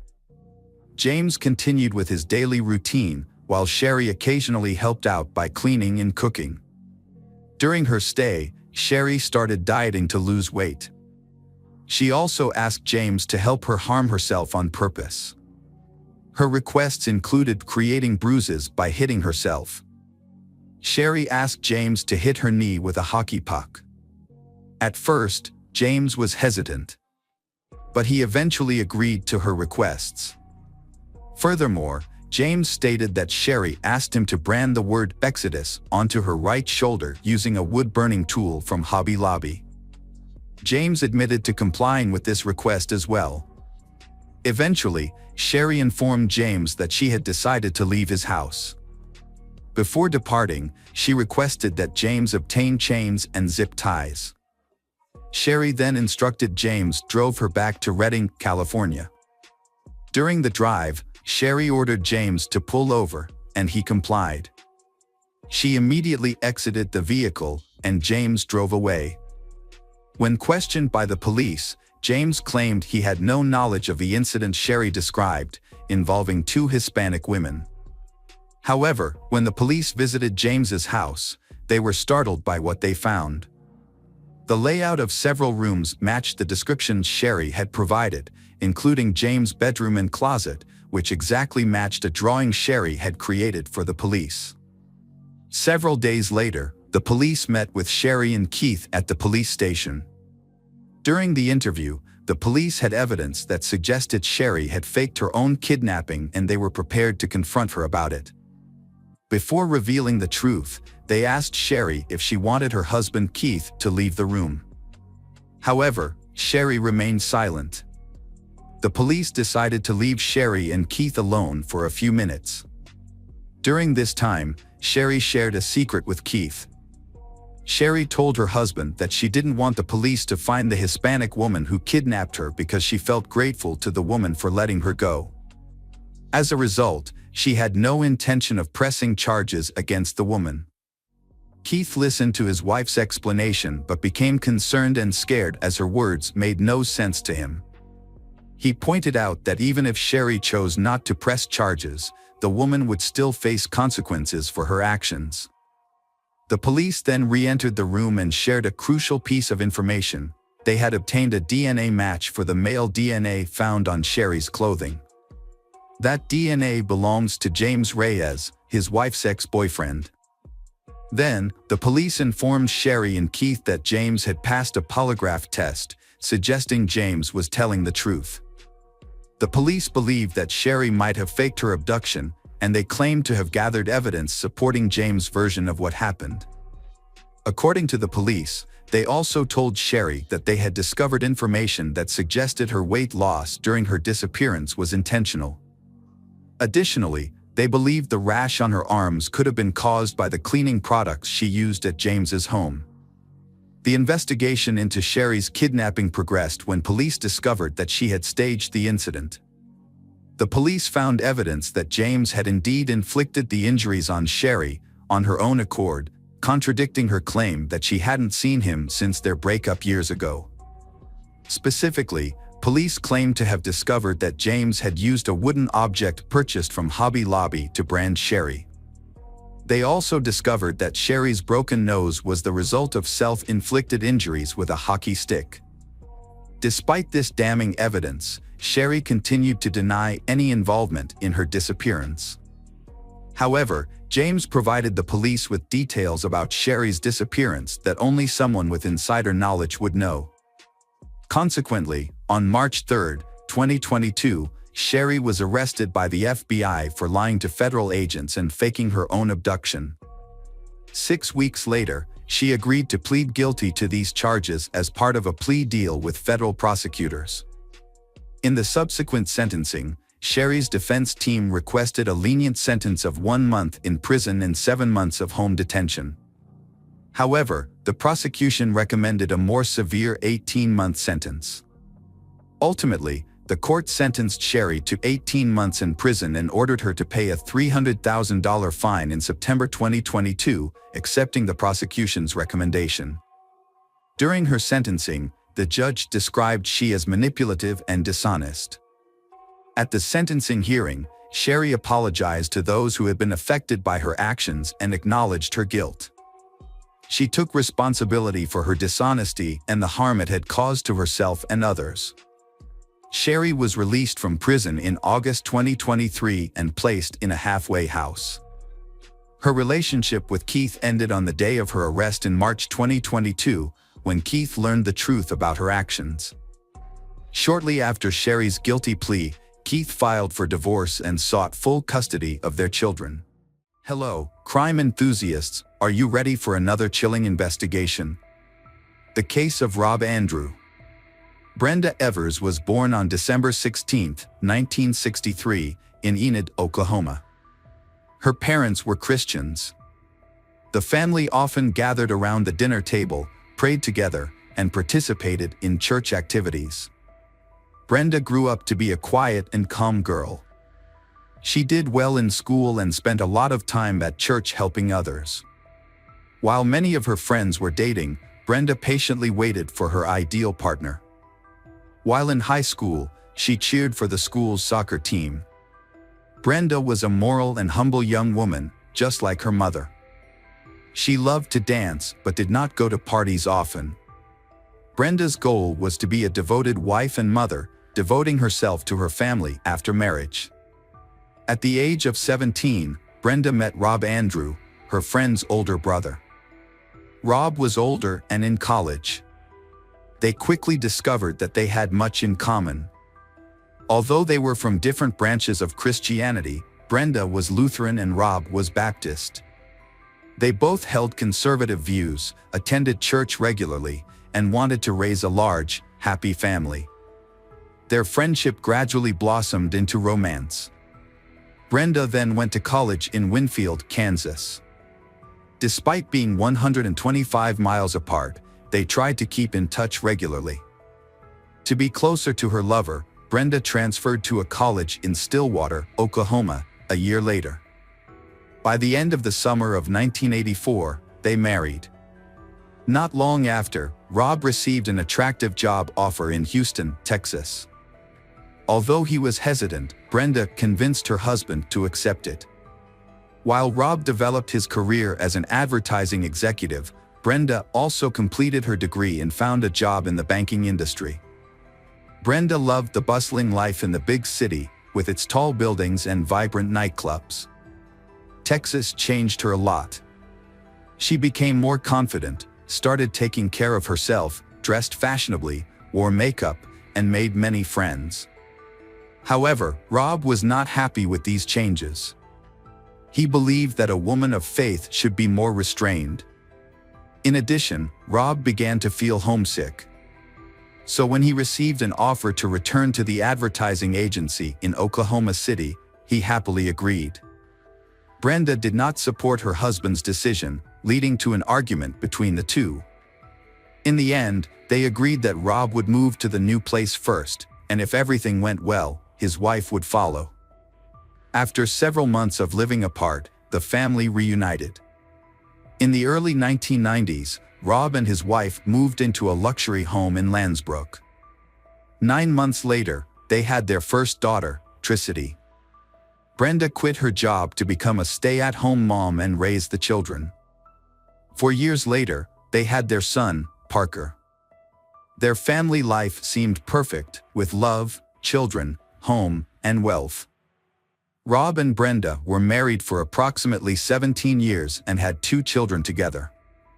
As a deeply religious couple, they raised their children with strong faith and moral values. They regularly attended church as a family and participated in charitable activities.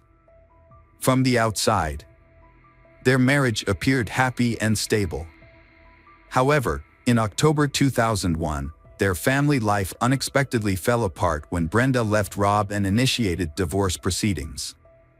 After that, Rob stopped by their old home to pick up their children for the holidays as planned. That evening, Brenda met him at the door and asked him to fix a broken appliance in the garage.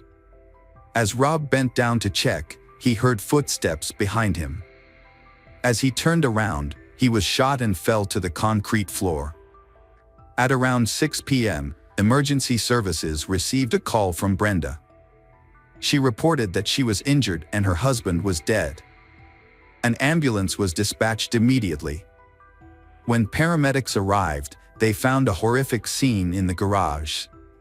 A man was lying in a pool of blood, dead from a gunshot wound. His wife, Brenda, had a less serious wound to her arm. Brenda's clothes were covered in blood, and she appeared to be in shock. Paramedics confirmed that she was indeed in shock. Brenda said that she had tried to give Rob first aid, but she thought he was dead. They noticed that the victim's hand was bandaged. After the incident, Brenda was taken to the hospital for treatment. Police began investigating the scene as soon as the ambulance left. They found a .22 caliber bullet in the wall and a shotgun shell casing, indicating that multiple weapons were used. Police also found the victim's wallet intact, ruling out the possibility of a robbery. To clarify the incident, they needed to interview Rob's ex-wife. At the hospital, Brenda explained the reason for her encounter with Rob. She said that while they were together, two masked and armed men broke into the garage. The attackers shouted something that Brenda could not hear. One shot Rob twice, and the other shot and wounded Brenda as she tried to run away. Both attackers then fled. Brenda did not know the identity or motive of the attackers. She believed that Rob was unlikely to have enemies because he was kind and helpful. Brenda admitted that she was scared, especially since there were children in the house at the time of the attack. However, Brenda's story was inconsistent. The police suspected that she was not telling the truth, especially when they saw that the children had not packed for the trip. Interviewing neighbors also did not yield any useful information. No one noticed anything unusual that night. To learn more about Brenda and Rob's personal lives, detectives decided to interview people they knew. It turns out that after the birth of their second child, the relationship between Andrew and Brenda became strained. Andrew often complained to friends and pastors that Brenda mistreated him and hated their marriage. In addition, a close family friend commented that the couple's feelings seemed abnormal. Brenda often expressed her feelings openly, even in front of strangers. Rob seemed to love Brenda too much, as he had forgiven her inappropriate behavior for a long time. Family friends all noticed that Brenda had changed significantly. From a normal housewife, she had become a woman with a more liberal lifestyle. These accusations were well-founded and were backed by clear evidence. Brenda seemed to be going through a midlife crisis. Her style of dress changed significantly. From a refined woman, she changed to wearing revealing clothes and wearing too much makeup. Not only that, Brenda also became secretive with her husband. She did not share where she went, who she met, or what she did. Eventually, Rob discovered that his wife was having an affair. In October 1997, Brenda began an extramarital relationship with Rick Nunley, the husband of a friend and former co-worker at a bank in Oklahoma. They dated for a year, then only communicated by phone occasionally. Brenda then began a relationship with James Higgins, a local store owner. At first, James Higgins was attracted to Brenda's style of dress and flirtatiousness. They began seeing each other regularly once or twice a week after Brenda gave him a hotel room key. The relationship lasted about 5 years. During this time, Brenda's husband, Rob, was completely unaware of the affair. However, he realized that their marriage was in trouble. Brenda hardly spoke to or spent time with Rob anymore. Despite this, Rob remained hopeful that things would improve and tried his best to keep his family together. In 2001, Brenda ended her relationship with James Higgins. This decision had nothing to do with her husband or their marriage. Instead, Brenda had gradually fallen into a life of debauchery and vice. 2 years earlier, a Baptist church had been built in Oklahoma City, largely thanks to Rob's contributions. There, Rob became a deacon, and his wife took on the role of Sunday school teacher. Outwardly, their family appeared prosperous and adhered to traditional moral standards. At that time, Brenda still maintained the image of a model wife. She enthusiastically taught the children basic lessons about religion and friendship. At the church, Brenda met James Pavitt, a married part-time teacher and friend of Rob's. Although James was a devout Christian, he was attracted to Brenda's charm. They began seeing each other in the spring of 2001. At first, they kept their relationship secret, but it gradually became more public. Everyone in the church noticed their closeness. Rob suspected his wife of having an affair, and the two had a big argument. When James divorced his wife, Brenda and Rob also decided to divorce. Although Rob still wanted to save the marriage, Brenda was determined to file for divorce. Shortly after this event, a mysterious call was made to Rob's office, and then a serious car accident occurred, believed to be an assassination attempt on him. Rob became suspicious of Brenda and James, so he reported it to the police. Rob did not oppose the divorce and agreed to the custody arrangement for the children. He even supported Brenda financially. So, what was the motive for killing him? The motive was money. James Pavitt, who was also an insurance agent in addition to teaching, had sold Rob an $800,000 insurance policy that summer, with Brenda as the sole beneficiary. As police investigated the attack on Rob's family, they discovered two important things: the relationship between Brenda and James, as well as a problem with the family's car brakes. As the events connected, Brenda's role in her husband's murder became clearer. Finally, the police also found a new suspect. It was Brenda's new lover, James Pavitt. 2 weeks before the garage incident, Rob went to the insurance company to remove his wife, Brenda, from the policy because she was unfaithful. James, the insurance agent, refused, stating that only the beneficiary, Brenda, could make changes to the policy. Not trusting James, Rob checked with the management. The investigation revealed that Brenda and James had attempted to falsify the policy by transferring ownership to Brenda.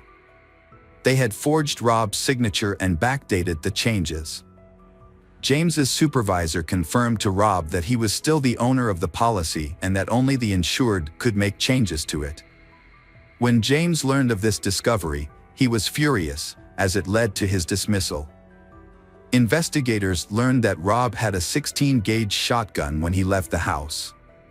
During the search of Brenda's house, Brenda did not turn the gun over, and it was not found, which was quite strange. However, when they searched neighbor's house, Judy Gigstad's house, they made an unexpected discovery.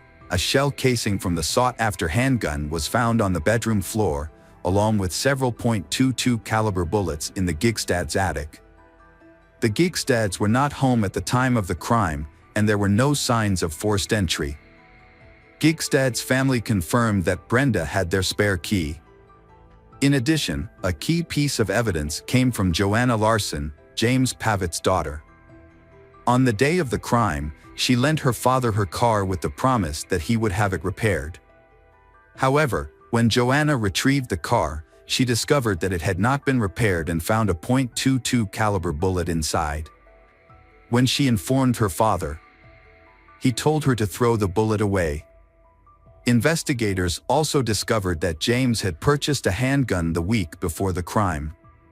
Therefore, they planned to question James and Brenda. On November 23, Rob's funeral was held. The case was confusing to the victim's family and friends. What was suspicious was that Brenda, her children, and James Pavitt were all absent from the ceremony. This absence worried Rob's relatives and the police. Apparently, those who did not show up had fled, perhaps assuming that the police were searching for the perpetrators. By that time, the suspects had been identified. The autopsy results were released. Brenda's account of the attack differed significantly from the forensic report. As the police had suspected, two different weapons were used in the attack. Rob and Brenda's injuries did not match Brenda's description. The first shot at Rob was fired from a distance with a shotgun, while the second shot was fired at close range with a .22 caliber pistol. Brenda's arm was also shot at close range with the same .22. By analyzing the location and shape of the bloodstains on his clothes, it was concluded that Brenda was near Rob when he was shot. The angle of the bloodstains matched the shooter's position, indicating that Brenda herself fired the second shot at Rob. After receiving the autopsy results, Brenda and James were officially declared suspects and wanted. During their escape, James and Brenda eluded the police for many days. The authorities warned the border guards that they might have crossed into another country. However, no trace of them was found. After some time, it became clear that the two had left the country, with the police suspecting they were in Mexico. To catch them, the authorities decided to freeze their bank accounts. Without money, they would eventually be exposed. And sure enough, 3 months later, James contacted his daughter to ask for money. However, he did not expect that his daughter was cooperating with the investigation. Joanna had doubt that her father was involved in the case. It was clear he was hiding something. Thanks to James's call, the investigation discovered the perpetrator's hideout in the city of Cancun. In February 2002, James and Brenda were arrested at the border and turned over to U.S. authorities. They were charged with first-degree murder and conspiracy to commit a felony. The children were placed in the care of their grandparents. After their arrest, neither defendant cooperated with the investigation. They pleaded not guilty and spoke only when their attorneys were present. James was the first to appear in court. The prosecution built a thorough case. They presented information about James's past as an army sniper and his ability to use a gun. His illicit relationship and the plot to murder Rob were also mentioned. His daughter's testimony and physical evidence were presented. Ultimately, the jury found James guilty and sentenced him to death.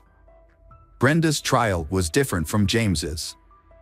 Instead of focusing on the details of the case, the prosecutors presented information about Brenda's character and personal life. They called her former lovers to testify, portraying her as unethical and untrustworthy. When questioned about her motive for killing her husband, Brenda claimed innocence and asked to be released if people truly believed her. However, the prosecutors countered by describing her as someone who did not love her husband and killed him for personal gain. To reinforce their argument, the prosecutors presented items from Brenda's suitcase when she fled to Mexico, including lingerie and sex manuals. They questioned whether a grieving widow would act like that. During the trial, the defense team tried to portray Brenda as a victim. They mentioned that she was injured in the attack, but forensic experts determined that she had inflicted the injuries on herself. The defense also produced a confession letter from James, but a handwriting expert confirmed that Brenda had forged the document. A shocking revelation from James's attorney was that Brenda would be the beneficiary of his insurance policy if he died. This suggested that Brenda may have plotted to kill James the same way she did Rob. Or perhaps she hoped to prove her innocence and frame James so that after he was executed, she would still receive the insurance money. After 6 hours of deliberation, the jury found Brenda guilty and sentenced her to death. Both Brenda and James are currently on death row. Brenda has appealed repeatedly but has been unsuccessful. The crimes of Brenda and James were extremely serious. It is worth noting that they claimed to be religious and taught morality to children, which makes the case even more horrifying. Those who preach morality but do not follow it themselves are hypocrites and cruel. Such people cannot be trusted because they do not truly understand and live by moral principles. Hello friends, welcome to our channel. Today we're going to take a look at another horrible case with you. The case of Ben Rennick. Ben Rennick was born in August 1987 in Missouri. He grew up in a rural area with his family, including his older brother Sam, with whom he was very close. In 1989, the Rennick family moved to a picturesque farm. There, the two brothers enjoyed the outdoors, and it was during this time that Ben developed a passion for snakes. In September 1992, a tragic incident occurred for the Rennick family.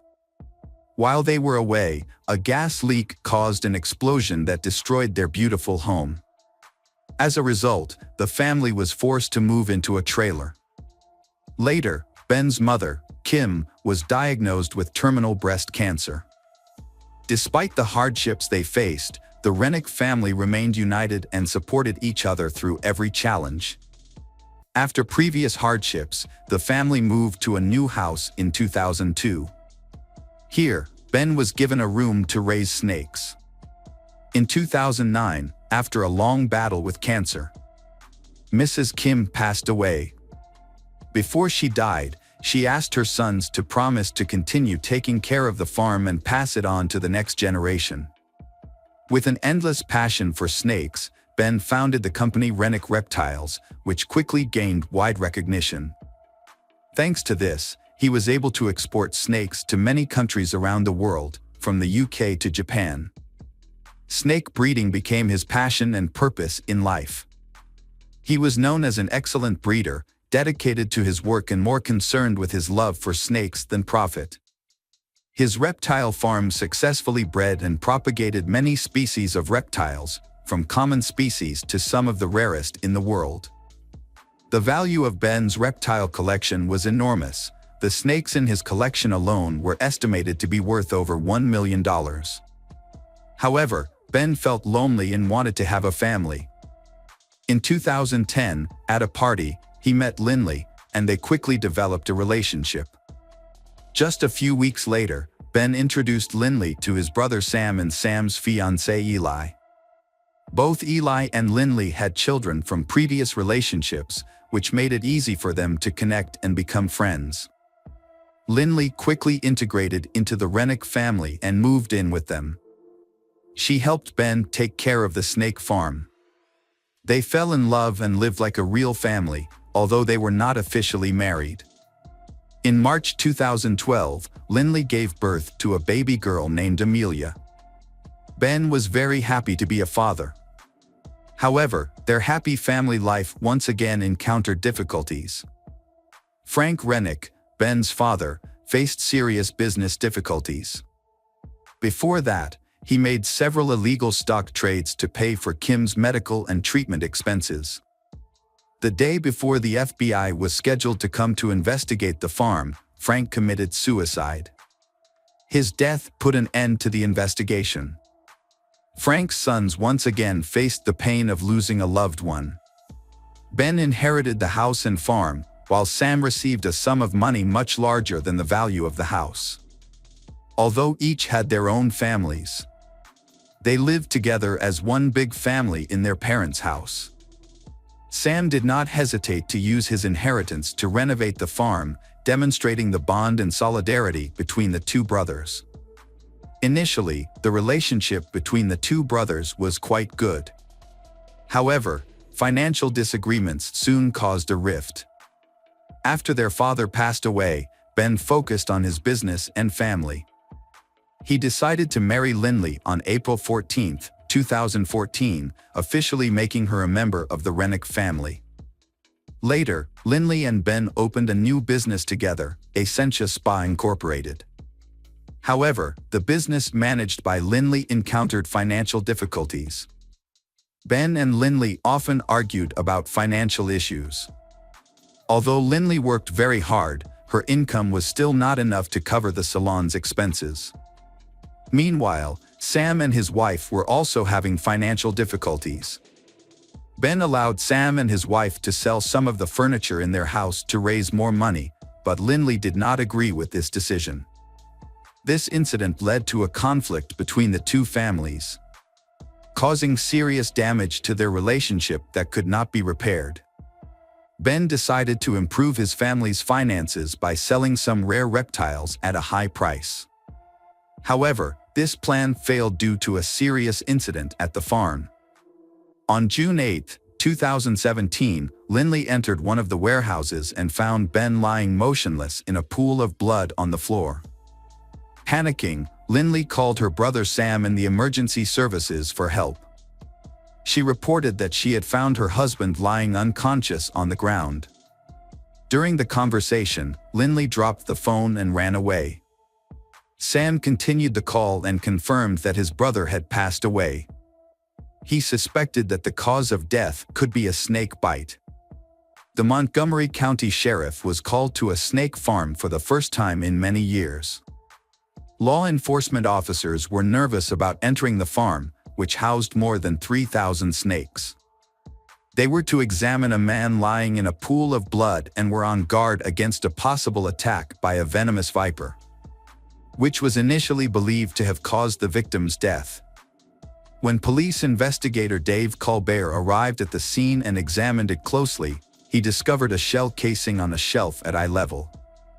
This discovery suggested that this was not a snake bite, as initially thought, but a more serious homicide. The shell casing was found near Ben's body, but no weapon was found. The killer had shot the victim multiple times in the back and head. Remarkably, no one in the family heard the gunshots or saw the attacker. Sam and Lindley were summoned to the sheriff's office for questioning. Lindley suspected Sam of being involved in her husband's death and provided a clear motive that Ben wanted to sell the house, but Sam was adamantly opposed. To clarify the matter, Sam was asked to take a lie detector test, which he successfully passed. The police released Lindley and Sam because there was not enough evidence to hold them. An investigation into the motive for Ben's murder was launched. Initially, the police suspected a robbery, but this theory was not confirmed, as all the rare snakes and valuables were still intact at the scene. Just a few days after Ben's death, the police questioned Lindley. They tested her hands and clothes for gunpowder, but the results were negative. After her husband's funeral, Lindley cut off contact with Sam and Eli. She sold her husband's company, inherited the house, and filed a $1 million life insurance claim on Ben. After receiving the insurance money, Lindley decided to sell the Rennick family home for $740,000. The Rennick family was told they would have to move. Sam began to suspect his brother's wife of being involved in Ben's death when he discovered that the insurance claim was settled quickly and the family business was sold shortly thereafter. Sam shared his suspicions with the investigating authorities. As a result, Lindley was brought in for further questioning. During the interrogation, Lindley admitted to having a complicated relationship with her husband, Ben. She also revealed that she occasionally met another man named Eric. However, Eric was ruled out as a suspect because he had an alibi. What was shocking was Lindley's confession that about 3 years after marrying Ben, she had been having affairs with at least 2 other men. Text messages between Ben and his wife showed that he suspected her of having an affair, causing tension in their relationship. On October 5, 2017, the Missouri Highway Patrol administered a lie detector test to Lindley, which she failed. However, due to a lack of concrete evidence in the case, she was released.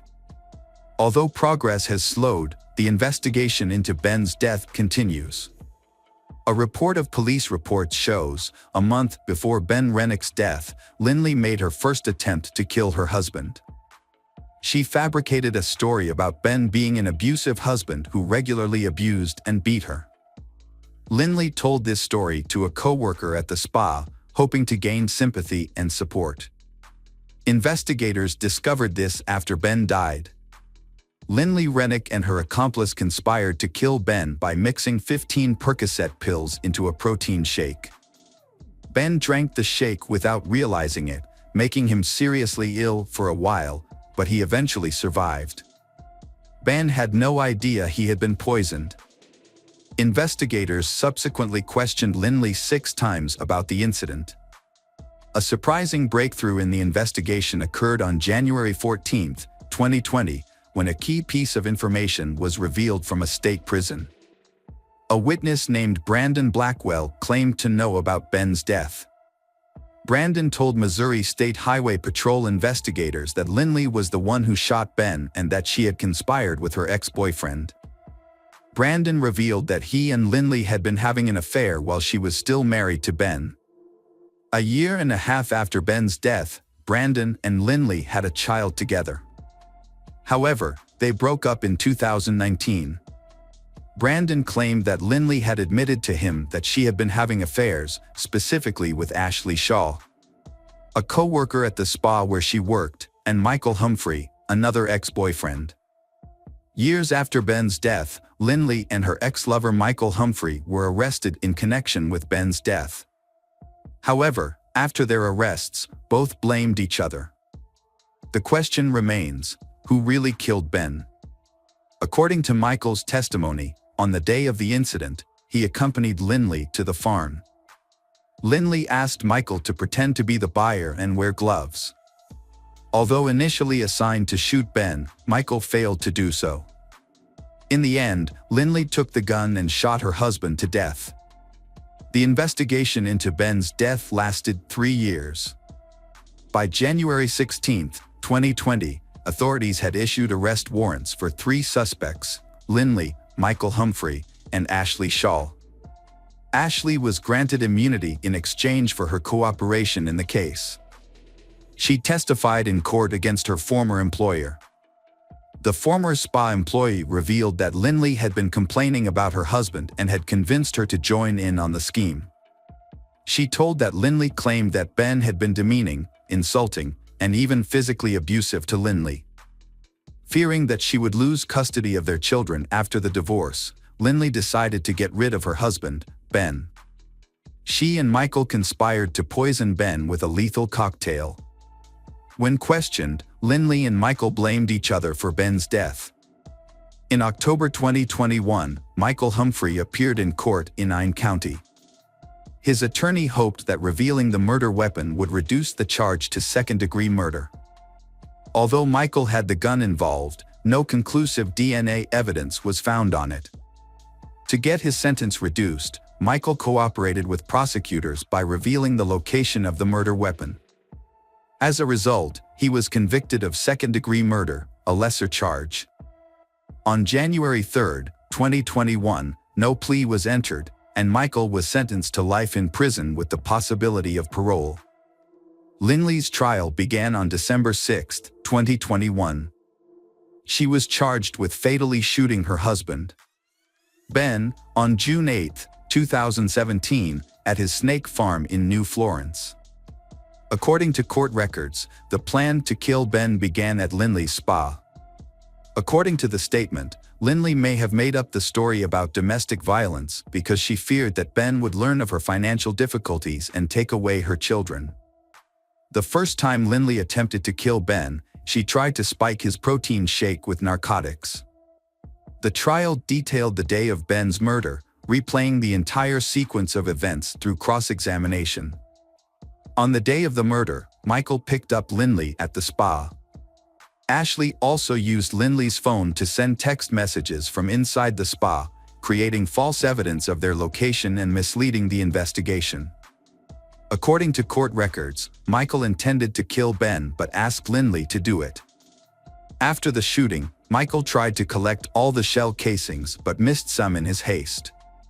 He then returned to the spa and threw away Lindley's clothes after she showered, in an attempt to remove gunpowder residue from her body and clothes from the day of the murder.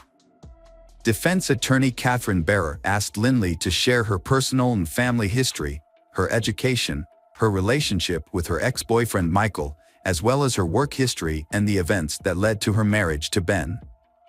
The lawyer presented Lindley as a victim of domestic violence. However, no evidence of such violence was found, which weakened this defense. Michael was part of a group accused of planning to kill Ben. Lindley described her relationship with Michael as complex and codependent, involving Michael's drug dealing and her drug addiction. According to witness testimony, Lindley ended her relationship with Michael in late 2010, but they reconnected about a month before Ben's death. Lindley denied the prosecution's allegations of planning to kill Ben, including trying to poison him with a protein shake laced with an addictive substance. In court, Lindley admitted to having affairs with several men and expressed deep remorse. When considering divorce, she did not know who to turn to for advice. As her father was divorced and held strong views on divorce and adultery, Lindley wanted support when talking to Ben, so she contacted her ex-boyfriends, which led to her reconnecting with Michael. During the trial, Lindley admitted to participating in her husband's death and concealing Michael's involvement. She said the reasons were marital problems, including arguments, allegations of abuse by Ben, and stress related to his snake business. Fearful of Ben's reaction to the divorce, Lindley brought Michael to the farm on June 8, 2017. She claimed that her intention was to file for divorce, not to harm Ben. Lindley said that she took Ben's trash to throw away, then went into the nursery and saw Michael and Ben washing their hands. She did not hear their conversation because she was focused on thinking about how to talk to Ben about the divorce. Lindley recounted in a trembling voice how Michael pulled out a gun and shot her husband. She screamed and ran outside, hearing several more gunshots. Shocked and panicked, she only remembers staring at the trees as Michael ran up and pushed her toward the car. When she returned to the snake farm, Lindley discovered Ben's body. She called Ben's brother, Sam, and they checked to see if Ben was still alive by checking his pulse and breathing. Lindley expressed regret for not telling the police right away that she was there with Michael and for not telling them what happened. Due to suspicions of her involvement in her husband's death, the $1 million life insurance policy Ben had purchased long ago could be contested. Lindley has waived her right to the money. Ben became the beneficiary of a trust fund after his father's death. The assets belonged to Ben and his children, not Lindley. However, Lindley received the money she contributed to the trust fund, along with her daughter's scholarship. Lindley admitted to seeking support by sharing her story with her then-boyfriend, Brandon Blackwell. However, the relationship ended shortly after Lindley gave birth to Brandon's child. At trial, Lindley expressed regret for repeatedly lying. "I was just trying to avoid the truth of what happened," she said, and insisted she never wanted her husband to die. Following the final verdict, Lindley's defense team did not file a motion for a new trial. No appeals have been filed against her conviction. However, Lindley filed a defamation lawsuit against Blackwell, claiming that his statements about her involvement in her husband's death were false. However, prosecutor Kevin Zellner questioned Lindley's testimony during cross-examination.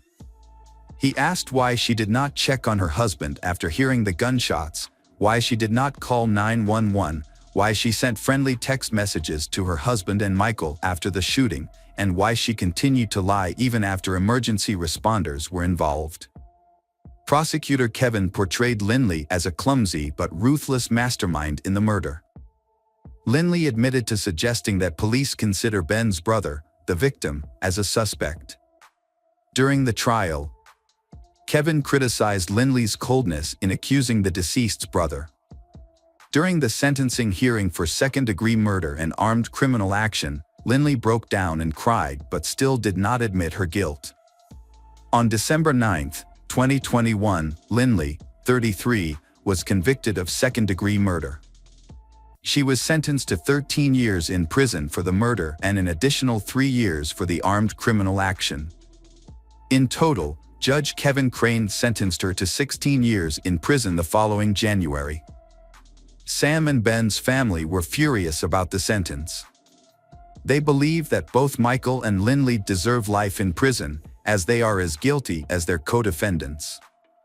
Sam expressed deep disappointment and surprise when he realized that in Missouri, a human life is only valued at 13 years in prison. Ben was a promising young man. However, due to the actions of a woman, he and Sam fell into an awkward situation, causing irreparable damage to their relationship. Despite this, Ben continued to live a dignified life. He became famous for his talent in breeding snakes and even created a new species of snake named after him. Welcome back, mystery lovers. Today's case is going to keep you on the edge of your seat. The case of Jessica Chambers. On December 6, 2014, at 20:09, emergency services responded to a report of a car on fire in a rural area. The first firefighters to arrive discovered a burning car and began extinguishing the flames immediately. The interior of the car was filled with thick black smoke that rose rapidly. As the rescuers poured foam on the car, they accidentally saw a dark figure slowly emerging from the nearby bushes. The figure looked like a young woman. The fire department approached and discovered that it was a young woman. She was severely burned, wearing only her underwear. The extent of her injuries, with burns covering her entire body. Her clothes had been burned, her skin was melting and slowly dripping, and her entire body was bleeding. Her hair had turned into a black ash, and her face was black with soot. Rescuers carefully wrapped the young woman in a blanket as she lay on the ground, waiting for paramedics to arrive. Firefighters were at her side, tending to her. Although she could barely move her lips due to the severity of her injuries, the woman still managed to speak. When asked for her attacker's name, some emergency responders heard the names Derek or Derek. She was airlifted from the small town to a hospital in Memphis. Unfortunately, the young woman's condition became critical. With approximately 93% of her body burned, she died from her injuries just 4 hours after arriving. The victim was identified as Jessica Chambers, a 19-year-old local resident. Jessica grew up in Cortland, where her mother and grandmother lived nearby. Her father and stepmother also lived in the same town but in a different location. She was a petite woman, but Jessica had a strong and determined personality. She experienced a rather complicated living environment. About her family, her father pleaded guilty to manufacturing methamphetamine and was arrested for drunk driving in the early 2000s. In 2006, her 28-year-old neighbor was shot multiple times in her yard. Growing up in such a negative environment, Jessica developed a rebellious personality. She smoked, argued with her parents, had unstable relationships with boyfriends, and had legal troubles. Jessica's behavior became more evident at the age of 17 after the death of her brother Alan in a car accident in 2012. She moved out of her mother's house a few months later because her mother did not approve of Jessica's new boyfriend. Jessica's childhood was very difficult. Her father was in prison for a while, but in 2014, he was released and worked as a mechanic at the local police department. Jessica used to deal illegal drugs and had ties to local gangs. However, Jessica is sweet and funny, and is respected and loved by most people. News of a burning car quickly spread throughout her small town. Jessica's father was quickly notified of the car fire. Upon hearing the news, he rushed to inform Jessica's mother of the tragic incident. They rushed to the hospital. Jessica's death shocked the nation, attracting widespread attention. Hundreds attended her funeral on December 13th, a memorial service to honor an active and ambitious teenager who had been a cheerleader and had big dreams. A thorough investigation into the high-profile case was launched, attracting great public interest. To assist local authorities, the FBI, ATF, and the U.S. Marshals were called in. Initial investigations suggested that the fire may have been caused by a car accident, but this theory was quickly dismissed. A closer inspection of the scene revealed no signs of emergency braking or obstructions, and an examination of the burned-out vehicle revealed no damage or signs of collision on the body. Arson therefore became the leading theory, but the police faced a challenge due to a lack of clues and evidence, slowing down the investigation. Following her death, some believed that Jessica had inadvertently put herself in danger by associating with a local gang. However, gang members have strongly denied any involvement and sent condolences to Jessica's family. The police have summoned several people for questioning, but have yet to gather any clues. The investigation has stalled. No suspects have been found, nor a motive for such a brutal act. Public pressure for the investigation to seek justice has slowed the investigation and continuously provided false clues about Jessica's life. Several theories have emerged on social media, suggesting that Brian Rudd, Jessica's ex-boyfriend from high school, may have acted out of jealousy. Another theory is that Jessica sold low-quality drugs to someone for a few $100s, potentially angering a drug dealer who sought revenge. District Attorney John Champion described the case as the most mysterious he has worked on in his 22 years in the county. He has been investigating Jessica's case since December, working with local police and multiple agencies, including the MBI, FBI, Bureau of Alcohol, Tobacco, Firearms and Explosives, and the U.S. Marshals Service.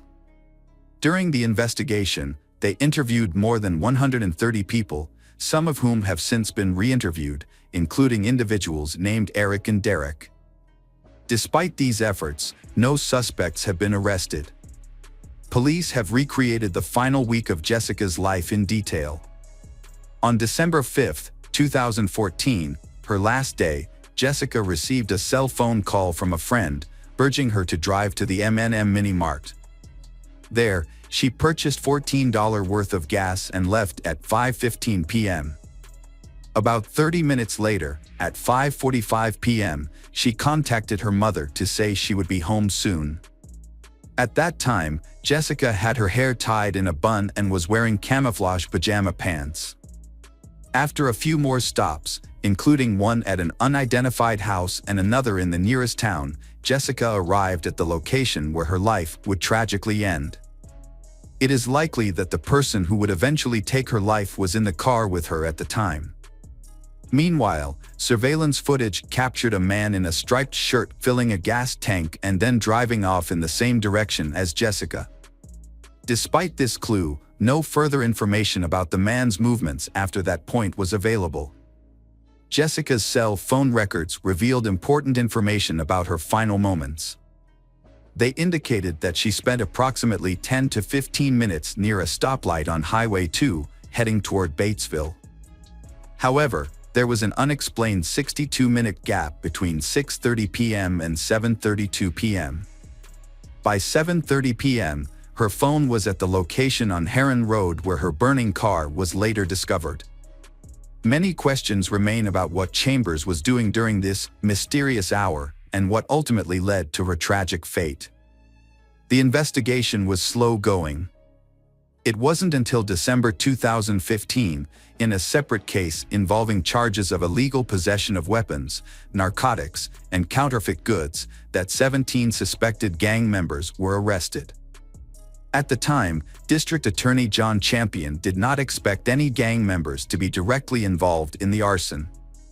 However, during plea negotiations, gang members were given the opportunity to cooperate with the investigation.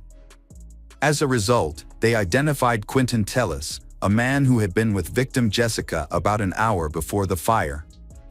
In February 2016, police temporarily closed the case to conduct a further investigation and determine the motive behind Jessica's disappearance. The lack of an official suspect led to a surge of unfounded speculation circulating online and throughout the town. As a result, the case attracted the attention of the police online, and a Facebook page called Justice for Jessica was created, offering a $50,000 reward for any information or clues that could lead to the arrest of the perpetrator. Rumors also circulated online that Jessica, who had previously dated African American men, had been targeted by white supremacists for her involvement in interracial relationships. However, others suggested that the perpetrator was African American because Jessica had been in a gang, and that she may have tried to leave and was killed. None of these theories were ever officially confirmed. After examining Jessica's cell phone and social media activity, police were able to discover who she had been communicating with in the hours before her death. The investigation focused on Quentin Tellis, who initially claimed that their meeting had been arranged and communicated via text message and that he barely knew her, simply asking her for a ride home. However, further analysis of their messages uncovered inconsistencies in his story, leading to his arrest for the arson murder of Jessica Chambers. Text messages showed that Quinton had sent Jessica several intimate advances on the day of the tragedy. The timeline of events began when Jessica texted Quinton at 9:02 a.m. to say she had just woken up, and Quinton replied shortly afterwards that he had also woken up. Then, at 10:09 a.m., Quinton texted Jessica saying, "I'm ready." After the text, Jessica drove to the M&M gas station and was captured on surveillance footage leaving M&M a few minutes later, presumably to pick up Tellis. They then picked up a friend of Jessica's around 10:49 a.m. Jessica dropped Quinton off at around 2:03 p.m. Quinton sent Jessica another text, this time apparently asking for some affection. It was the fourth time in 4 days that he had asked for intimacy via text. Deleted texts were also recovered, including "I'm so horny" and "Come lay with me," but Jessica did not respond. The passenger seat in Jessica's burned car was found reclined, a common position for intimate activity in a vehicle. Prosecutors used this as evidence to suggest that the two had engaged in or attempted to engage in intimate relations on the night of the incident. Quinton was charged with arson and Jessica's murder on February 24th. Building a solid case took time. Quinton Tellis' trial began in 2017 in Batesville, Mississippi, about 50 miles south of Memphis. To ensure safety, the trial had strict security measures in place, including segregating the jury and using metal detectors to screen attendees before they entered the courtroom. Prosecutor John Champion warned the jury that they would have to see horrifying images of Jessica Chambers' burned body and hear testimony from about 35 witnesses. According to police, Jessica met Quinton on Thanksgiving in November 2014. Quinton was 7 years older than Jessica at the time and had previously attended the same high school, which she had started in October 2014. Quinton had recently been released from prison, where he had served time for burglary. In court, prosecutor John Champion presented evidence of a series of text messages exchanged between Quinton and Jessica, including one on the day of her death in which Quinton asked for intimacy. And the front seat position of Jessica's burned car was found to be adjusted downward, consistent with the text messages found. Prosecutor John Champion claimed that Quinton attempted to end her life by strangling her, then, thinking she was dead, doused her with gasoline and set her on fire. A friend of Jessica's reported that the three of them spent the day before the incident driving together in Jessica's car. On the day of the incident, Quinton eventually admitted to police that he had seen Jessica that night and had gone to a fast food restaurant with her. However, Quinton claimed that he had an alibi, saying that he was with friends at the time of the fire. However, the friends he claimed to be with did not verify his alibi. Interestingly, a store surveillance camera captured Quinton a few miles away, buying a phone card for an acquaintance in Louisiana. FBI Special Agent Dustin Blunt revealed that Quinton had deleted Jessica's contact information and their text messages from his phone shortly after her death. When asked about this action, Quinton claimed that he was not trying to hide anything. He explained that he had deleted her contact number because he did not want to keep a deceased person's phone number in his phone since it would no longer be used. Notably, records show that Quinton sent private text messages to Jessica on the day of her death. FBI agent Dustin determined that Tellis and Chambers met through a mutual friend at a gas station in their hometown of Cortland. The two spent time together frequently, often driving around. Notably, Quinton lived with his mother in a trailer near the convenience store where Jessica was last seen before her murder. Notably, his DNA was found on Jessica's keys, and cell phone records confirmed his presence at the location on the night of the murder. Quinton, who maintained his innocence throughout the trial, was told by defense attorney Darla Palmer, who advised the jury to reject the cell phone location evidence, that it did not prove Quentin and Jessica were in the same place at the same time. Quentin repeatedly proclaimed his innocence to police. Even when threatened with the death penalty, he told police that he was telling the truth and was incapable of harming anyone. His family believes that police unfairly targeted Quentin due to the highly publicized racial tensions surrounding the case. To determine whether Jessica's murder was related to other recent fires in the area, police looked into possible connections to fires in Mississippi, Louisiana, and Alabama. However, no connection was found. Despite this, the investigation has yet to produce conclusive evidence about a motive. Police said they have pursued several theories but have made little progress. Typically, identifying a suspect in a homicide is a relatively quick process, as law enforcement often relies on witnesses and informants on the street for leads.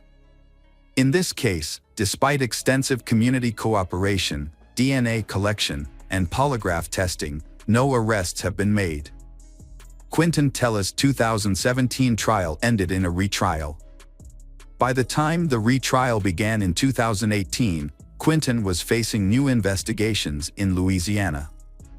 He was being investigated for possible involvement in the death of student Ming Chin Xia, as well as for using stolen bank cards.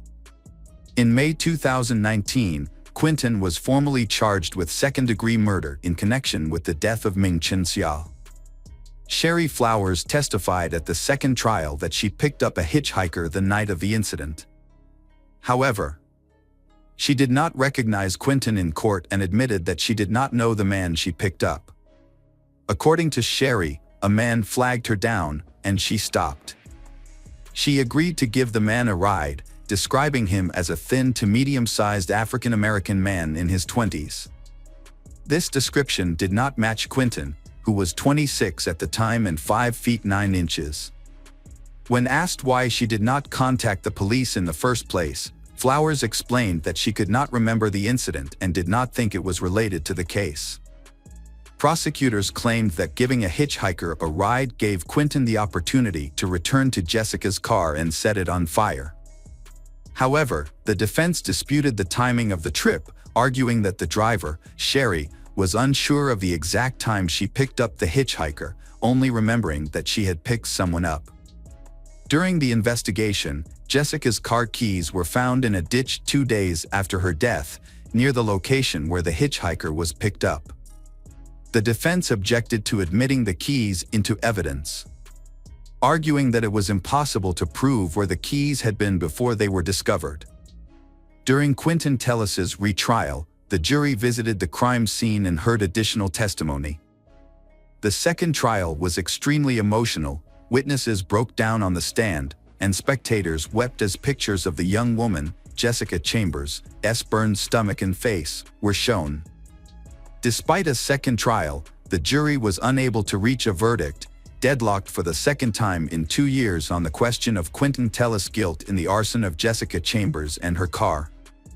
Although the suspect has been tried twice, no verdict has been reached and the case remains officially unsolved. Online police continue to search social media for any clues that may have been overlooked. Jessica Chambers' death initially attracted significant media attention. Over time, as media interest waned, the story attracted the attention of internet police around the world.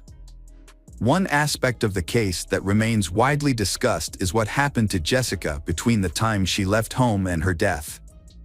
On the night of the incident, Jessica left home at 5 p.m. and told her mother that she was going to a nearby gas station.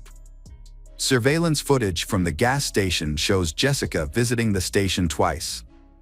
The footage shows Jessica filling up, then walking toward the store and waving to someone off camera before approaching them. The identity of the person Jessica waved to on the day of her death remains the subject of much speculation.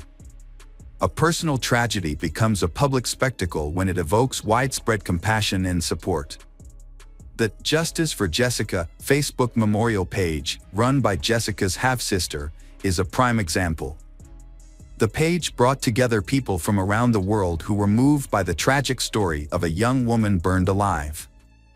As a result, Jessica's family and friends received an outpouring of support in the form of letters, words of encouragement, and donations.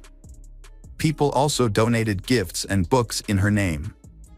A memorial quilt was made of bright pink patches with a zebra print, along with her photo and her birth and death dates. The quilt was particularly notable because it was made by well-wishers from all over the world. One mysterious detail about the quilt was a square stitched with the phrase "secret group," a phrase whose meaning remains unknown to this day. No one has yet been held accountable for Jessica's tragic death. Quentin Tellis, a 29-year-old man already serving time for another crime, remains a suspect, but justice for Jessica has yet to be served. Sadly, Jessica's mother, Lisa, passed away on October 29, 2021, at the age of 52, without being able to see justice for her daughter. The possibility of a third trial in Jessica's case, which involved the horrific act of being burned alive, remains uncertain. Hey detectives! Welcome back. We've got another mysterious case to explore. The case of Donald Alban Blom. Donald Alban Blom was born in Minnesota on February 5, 1949. He was an American. Donald's early life was difficult, as he experienced frequent physical and emotional abuse from his father starting at a young age, which continued until his teenage years. At that time, Donald was drinking a lot of alcohol and showing signs of behavioral disorders. His behavioral issues escalated as he entered puberty. His actions also became more erratic. For example, he frequently skipped classes during his time at reform school in 10th grade. On May 26, 1999, a night shift clerk, Katie Poirier, was working alone at a convenience store located within a service station. After midnight, a customer called the police to report that the clerk had disappeared. Upon their arrival, police officers found the store to be empty. A review of the store's surveillance video revealed a large man leading Katie out by her neck around 11:11 and 40 seconds p.m. He was wearing jeans, a backwards baseball cap, and a New York Yankees jersey with the number 23 on the back. Katie appeared to have been forced out of the store. Police questioned Catherine Hannock, an employee at the nearby Subway restaurant, in connection with the incident. She reported seeing a man behaving suspiciously shortly before the Subway closed around 10 p.m. After closing, she drove home and coincidentally encountered the same man driving away from the area. Catherine described the man's vehicle as a black Ford F-150 pickup truck with an extended cab and white markings on the side. She observed the truck circling the maintenance area several times before entering Moose Lake and stopping in the parking lot of a local cafe. Notably, Katie's car was still in the parking lot when Catherine left work. A composite sketch of the kidnapper was created based on that customer description and partial surveillance footage. The sketch depicted a man with long blonde hair, approximately 25 years old. This image was then broadcast on local television and published in newspapers, along with a plea for information from the public. As investigators gathered clues, hundreds of volunteers from around the state converged on the wooded area surrounding the station to search for Katie Poirier. Despite the use of service dogs and helicopters, no signs of her were found. Posters of the missing girl flooded local newspapers and billboards, making it a highly publicized case. Meanwhile, authorities checked in the nearby sex offender facility. Upon verifying that all inmates were present at the time of the incident, police focused on tracking down the suspect's vehicle using its license plate number. They found the owner of that car, which belonged to Donald Blom, but unfortunately, his truck was a different color than the one they were looking for. On June 6, 1999, the official search for Katie was terminated without success. However, many volunteers did not give up hope and continued looking. They believe there will be someone with information that will help the investigation. The fact that the abduction occurred in a store with a security camera led investigators to question whether the perpetrator was foolishly reckless or remarkably bold in carrying out their actions. Although the case remains unsolved, searchers continue to hold out hope that the perpetrator will eventually make another mistake that will lead to their capture. The search team narrowed their investigation to the neighborhood, as the perpetrator seemed to be familiar with the area. Given the possibility that the perpetrator visited the store multiple times before the crime, it's likely that someone in the neighborhood had seen him previously. A search headquarters was established at the Lutheran Church in Moose Lake, where staff members processed leads and volunteers distributed flyers with Katie's description. Maps on the wall highlighted areas already searched, marked with large crosses. Despite these extensive efforts, Katie remained missing. A new theory emerged, suggesting that the kidnapper might be a sports enthusiast, possibly a fan of the New York Yankees. And the police enlisted the help of a sports figure to aid in the search. Unfortunately, after 2 weeks, there were still no developments. The Police Minnesota enlisted the help of Paul Molitor, Minnesota Twins legend, to create a public service announcement. The announcement reached a wide audience across the state, including Darryl Brown, an employee at the Minnesota Veterans Home. Darryl recognized a coworker, Donald Hutchinson, who matched the suspect's description and had recently been acting suspiciously. Donald Hutchinson had stopped driving his black pickup truck, had been absent from work the day after the abduction, and had recently gotten a haircut. As investigators looked into Donald Hutchinson, they discovered that his real name was Donald Blum. Further investigation revealed that he owned a black pickup truck hidden in his garage, as well as owned a plot of land near the location where Katie was last seen in Moose Lake. It was also discovered that he had a history of sex crimes, including the kidnapping of young girls, similar to Katie. With this information, detectives quickly obtained a search warrant. Detectives then tracked down Donald, finding him with his family at a campground 140 miles from Richfield. Early one morning, law enforcement agents arrived at Donald's residence to ask him questions. Following a thorough inspection, it was discovered that Donald had purchased a plot of land in Moose Lake about 2 years prior. His neighbors confirmed that he had visited the property frequently before Katie's disappearance, but then.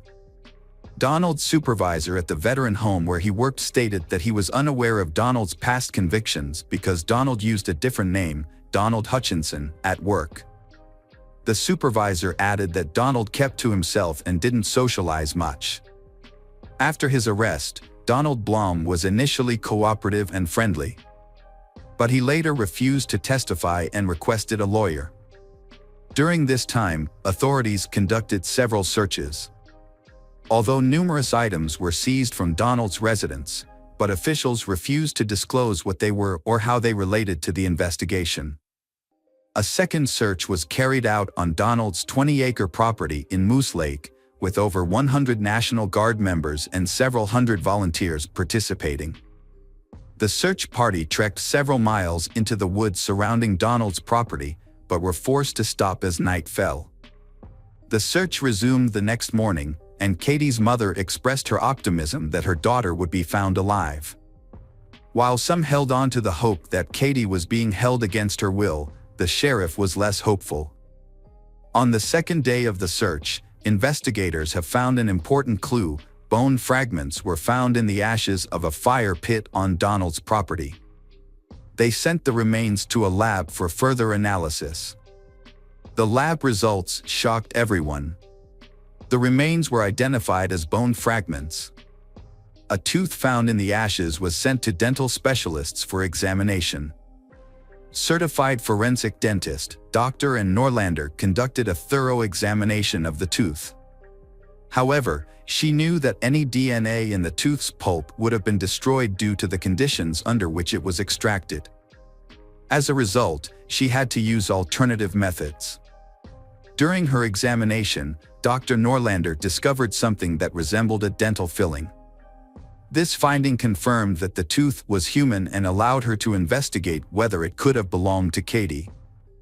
Dental fillings consist of two components, an organic matrix and an inorganic filler. When exposed to heat, the organic matrix burns away, leaving behind particles of the inorganic filler.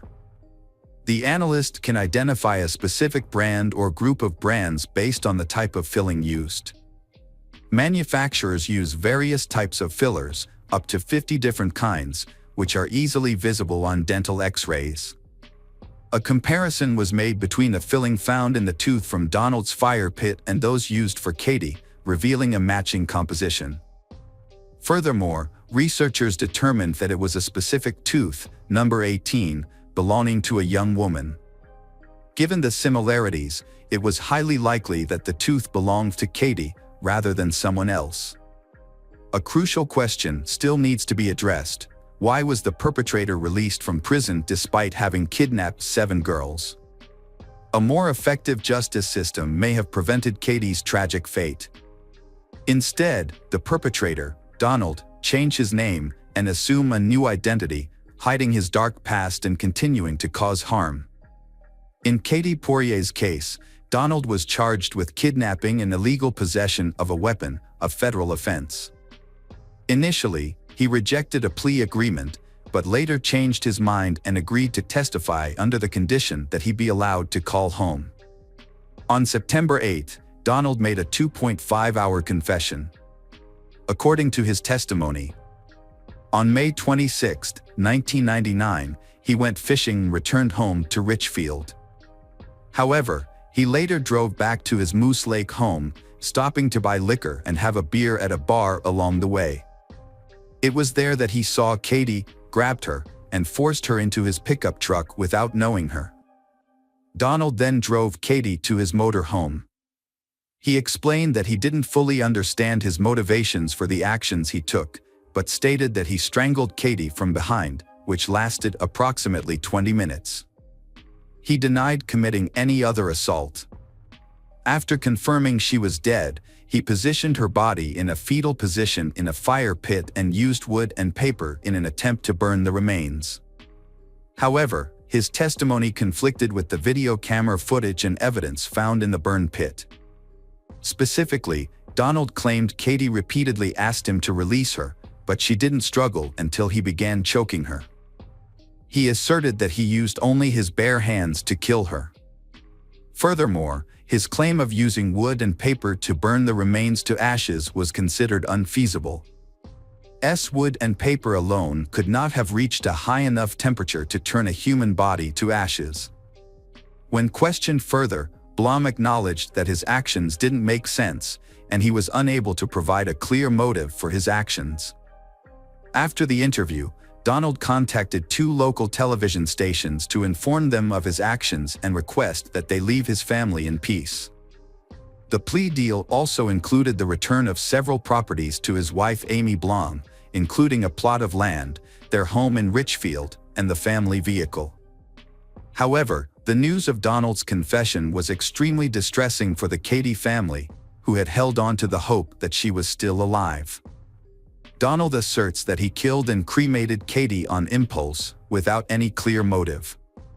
But soon, Donald retracted his testimony, saying that his initial confession was false and induced by the pressures of solitary confinement and medication he was taking at the time. According to Donald, the isolation and medication caused him to hallucinate, leading him to believe that confessing would be the only way out of his situation. Donald then stated that he didn't know what he was saying. As a result, the initial plea deal was canceled, and lawyers for both sides began preparing for the trial. Donald Blom's trial began in June 2000 and jury selection took 5 weeks to complete. The trial then lasted for another 5 weeks, with over 50 witnesses, including several key ones, testifying.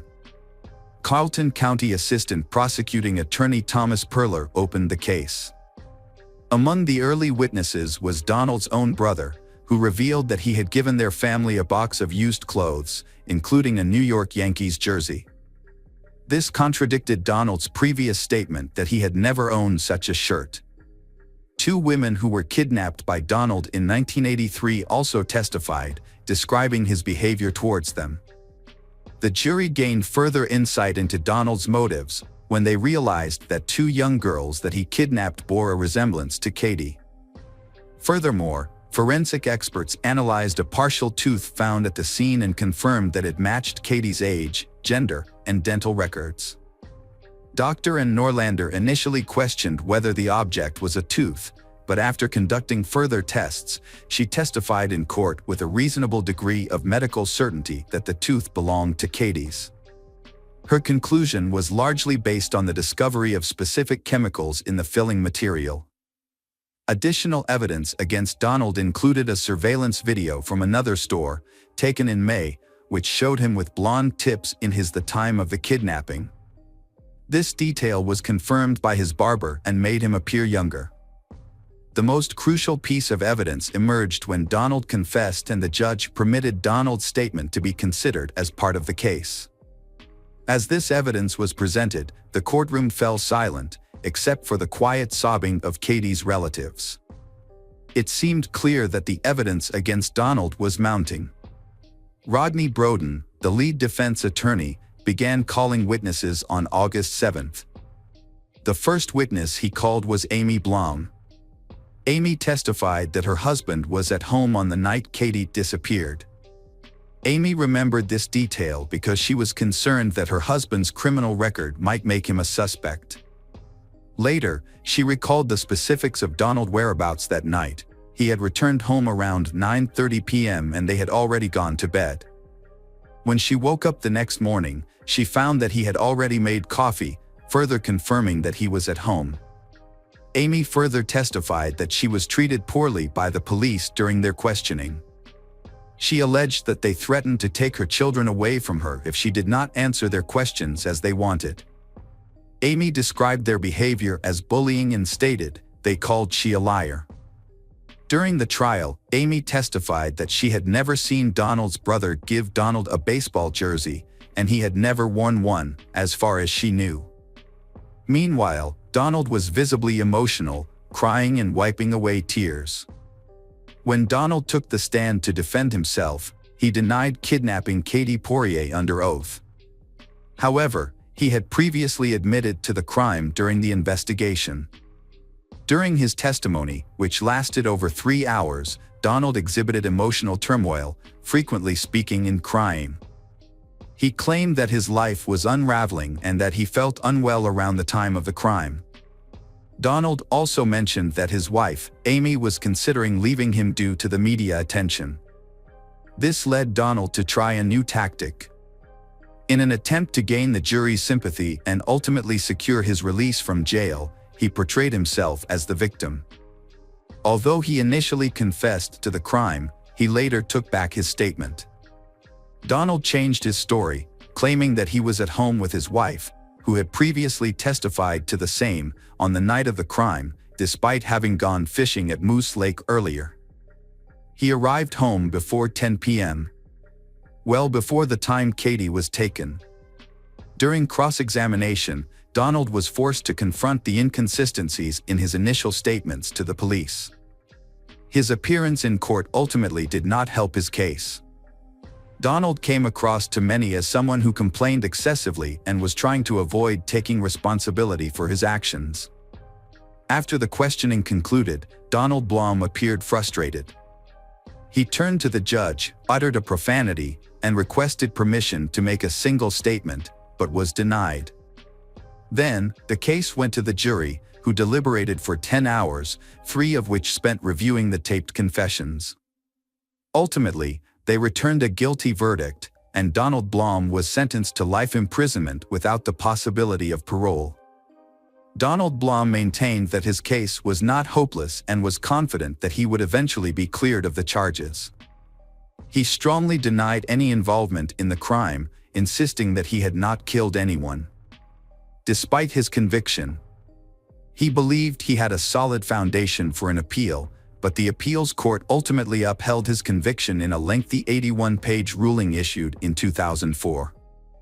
Although his trial was imperfect, the judges concluded that it had been fundamentally fair, and therefore saw no justification for overturning the conviction or ordering a new trial. Hey detectives!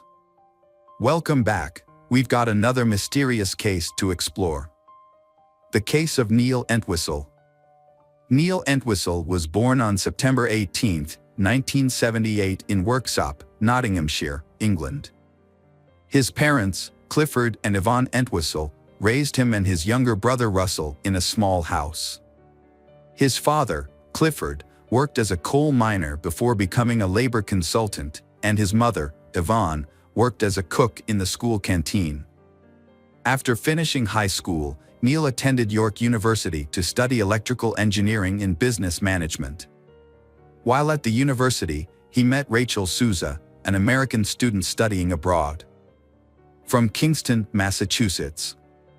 Rachel attended Silver Lake Regional High School and later transferred to Holy Cross College in Worcester.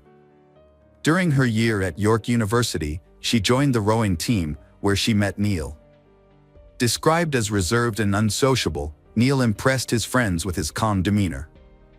Rachel, on the other hand, was outgoing, and her American background added to her charm.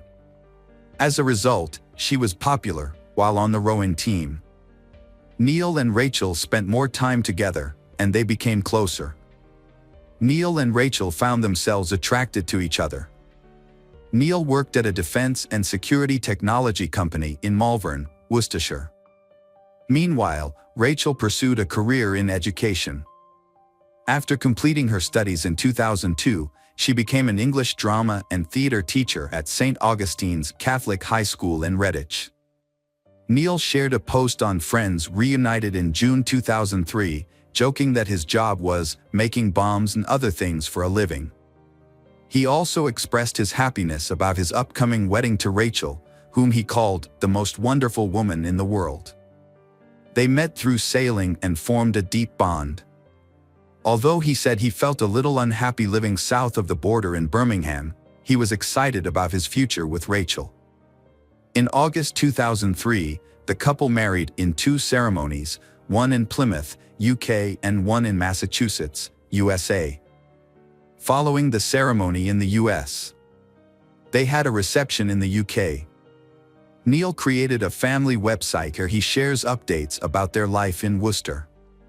The couple's daughter, Lillian Rose, was born in April 2005, leading to their decision to move to the US.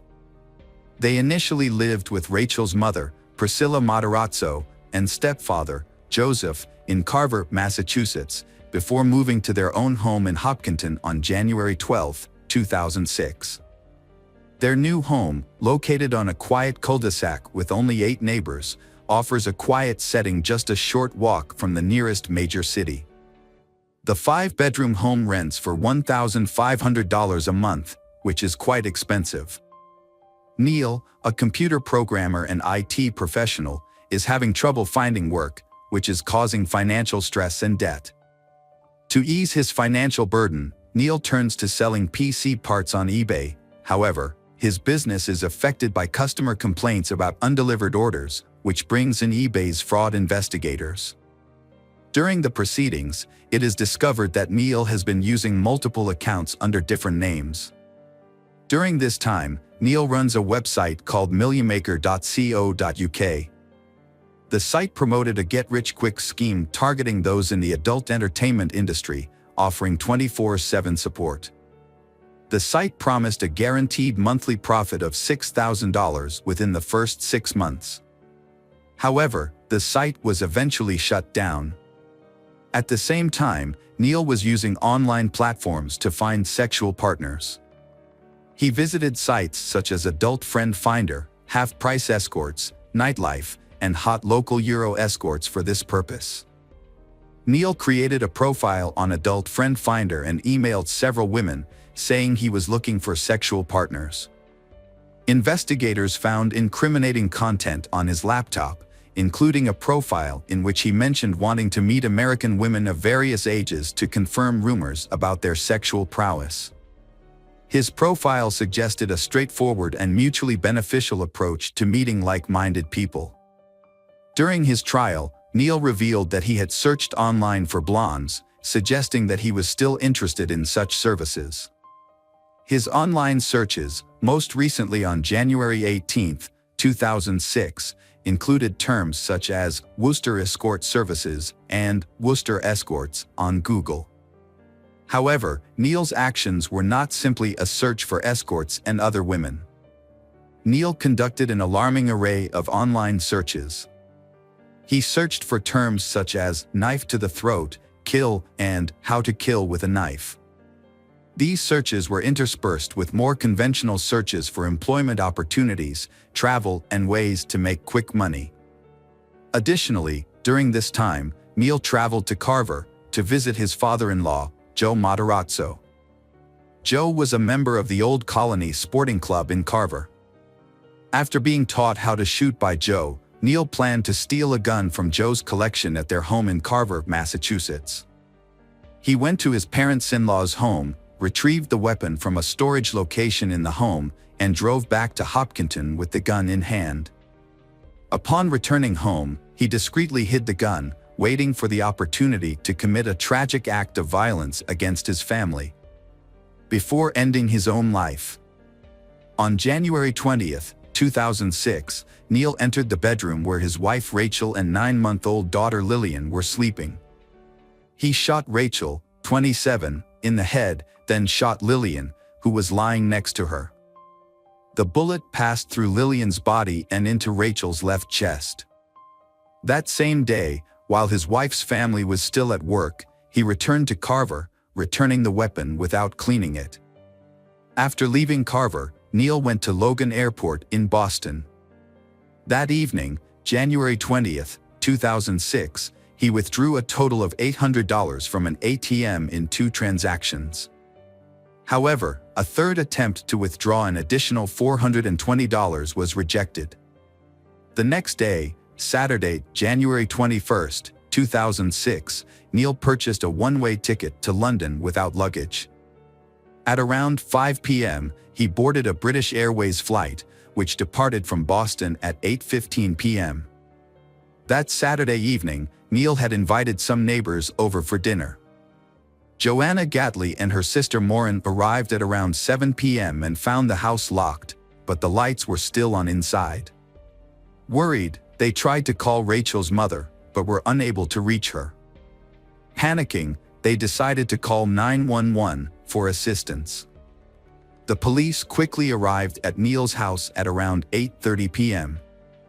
Upon entering the house, Sergeant Michael Sutton observed the scene, noticing inside the bedroom was a large, unmade bed with all the clothes piled in the middle of the bed. Except for the unmade bed, everything else in the house appeared to be in order. After completing the search, the police locked the house and left to continue patrolling. Although the police continued to search, Joanna and Maureen were still extremely worried about Rachel's family. They decided to spend the night in the car, waiting for the family to return.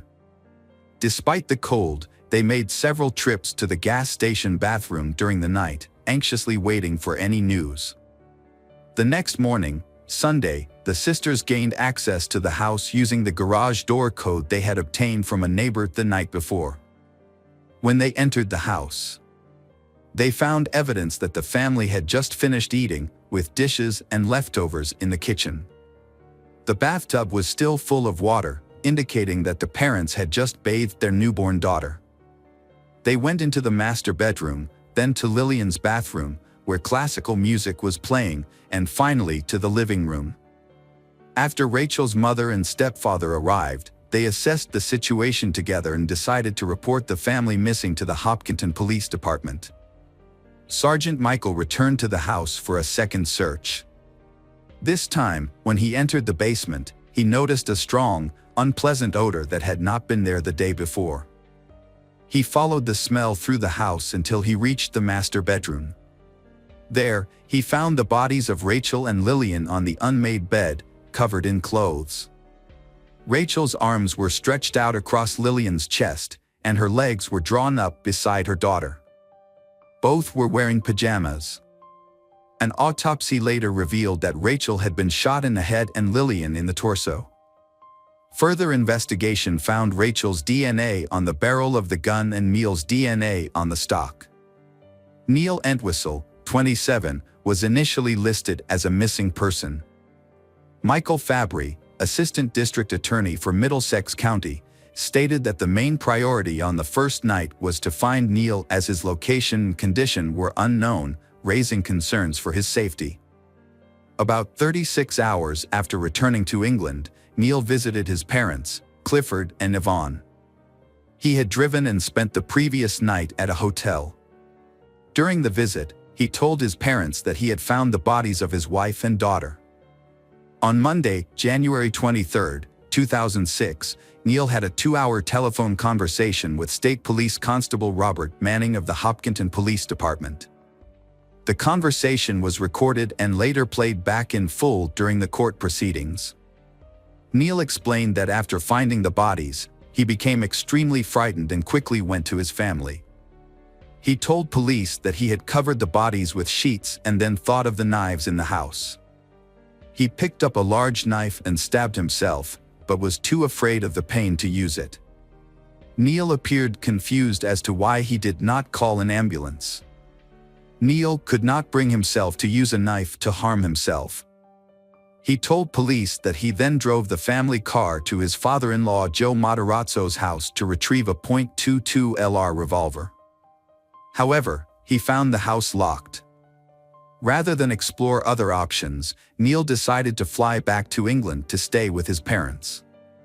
On January 26, 2006, U.S. police arrived in the UK to question Neil. The following day, January 27, after speaking to a lawyer at his parents' home, Neil refused to meet with U.S. police at the U.S. Embassy in London. Rachel and her daughter Lillian were buried at Evergreen Cemetery in Kingston, Massachusetts, under the surname Souza. They were buried together in a coffin. About 500 people attended the funeral, but Neil was absent. His name was not mentioned at the service and is not inscribed on their joint headstone. Instead, Neil sent a bouquet of flowers consisting of an orange rose and a white lily with a note attached to a ribbon. The note read, "My orange roses and lilies forever," and was signed Sakoko. Upon his return to England, Neil appeared to have returned to his usual routine. In February 2006, despite the constant media attention outside his parents' home in Waltham, he attended a dinner in Notting Hill with his old crew from York University. About a week after Rachel and Lillian's funerals, he also went to the movies. On February 8, 2006, the Middlesex District Attorney's Office issued a warrant for Neil's arrest. The following day, Neil was arrested by London's Metropolitan Police at Royal Oak Station as he prepared to board a train. At the time of his arrest, Neil had a notebook in which he planned to sell his story to the highest bidder. The notebook also included affectionate notes about his orange rose and a person named Lily. Neil referred to his wife as "my dearest and most beloved friend" in the notebook. He also wrote 2 letters to the editor sharing his story and had contacted a close friend about his plans. In one of the letters, Neil asked about the amount of money he might receive for sharing his entire story exclusively. Neil chose not to contest the extradition order. On February 15, he was returned to the United States and appeared in Framingham County Court. The court ordered him held without bail at the Middlesex County Jail in Cambridge, Massachusetts. On March 28, 2006, Neil was formally charged with 2 counts of murder, as well as illegal possession of a firearm and ammunition. He pleaded not guilty to these charges. In December 2006, nearly a year after the tragic incident, Middlesex County Jail police found letters Neil had written to his parents and attorney.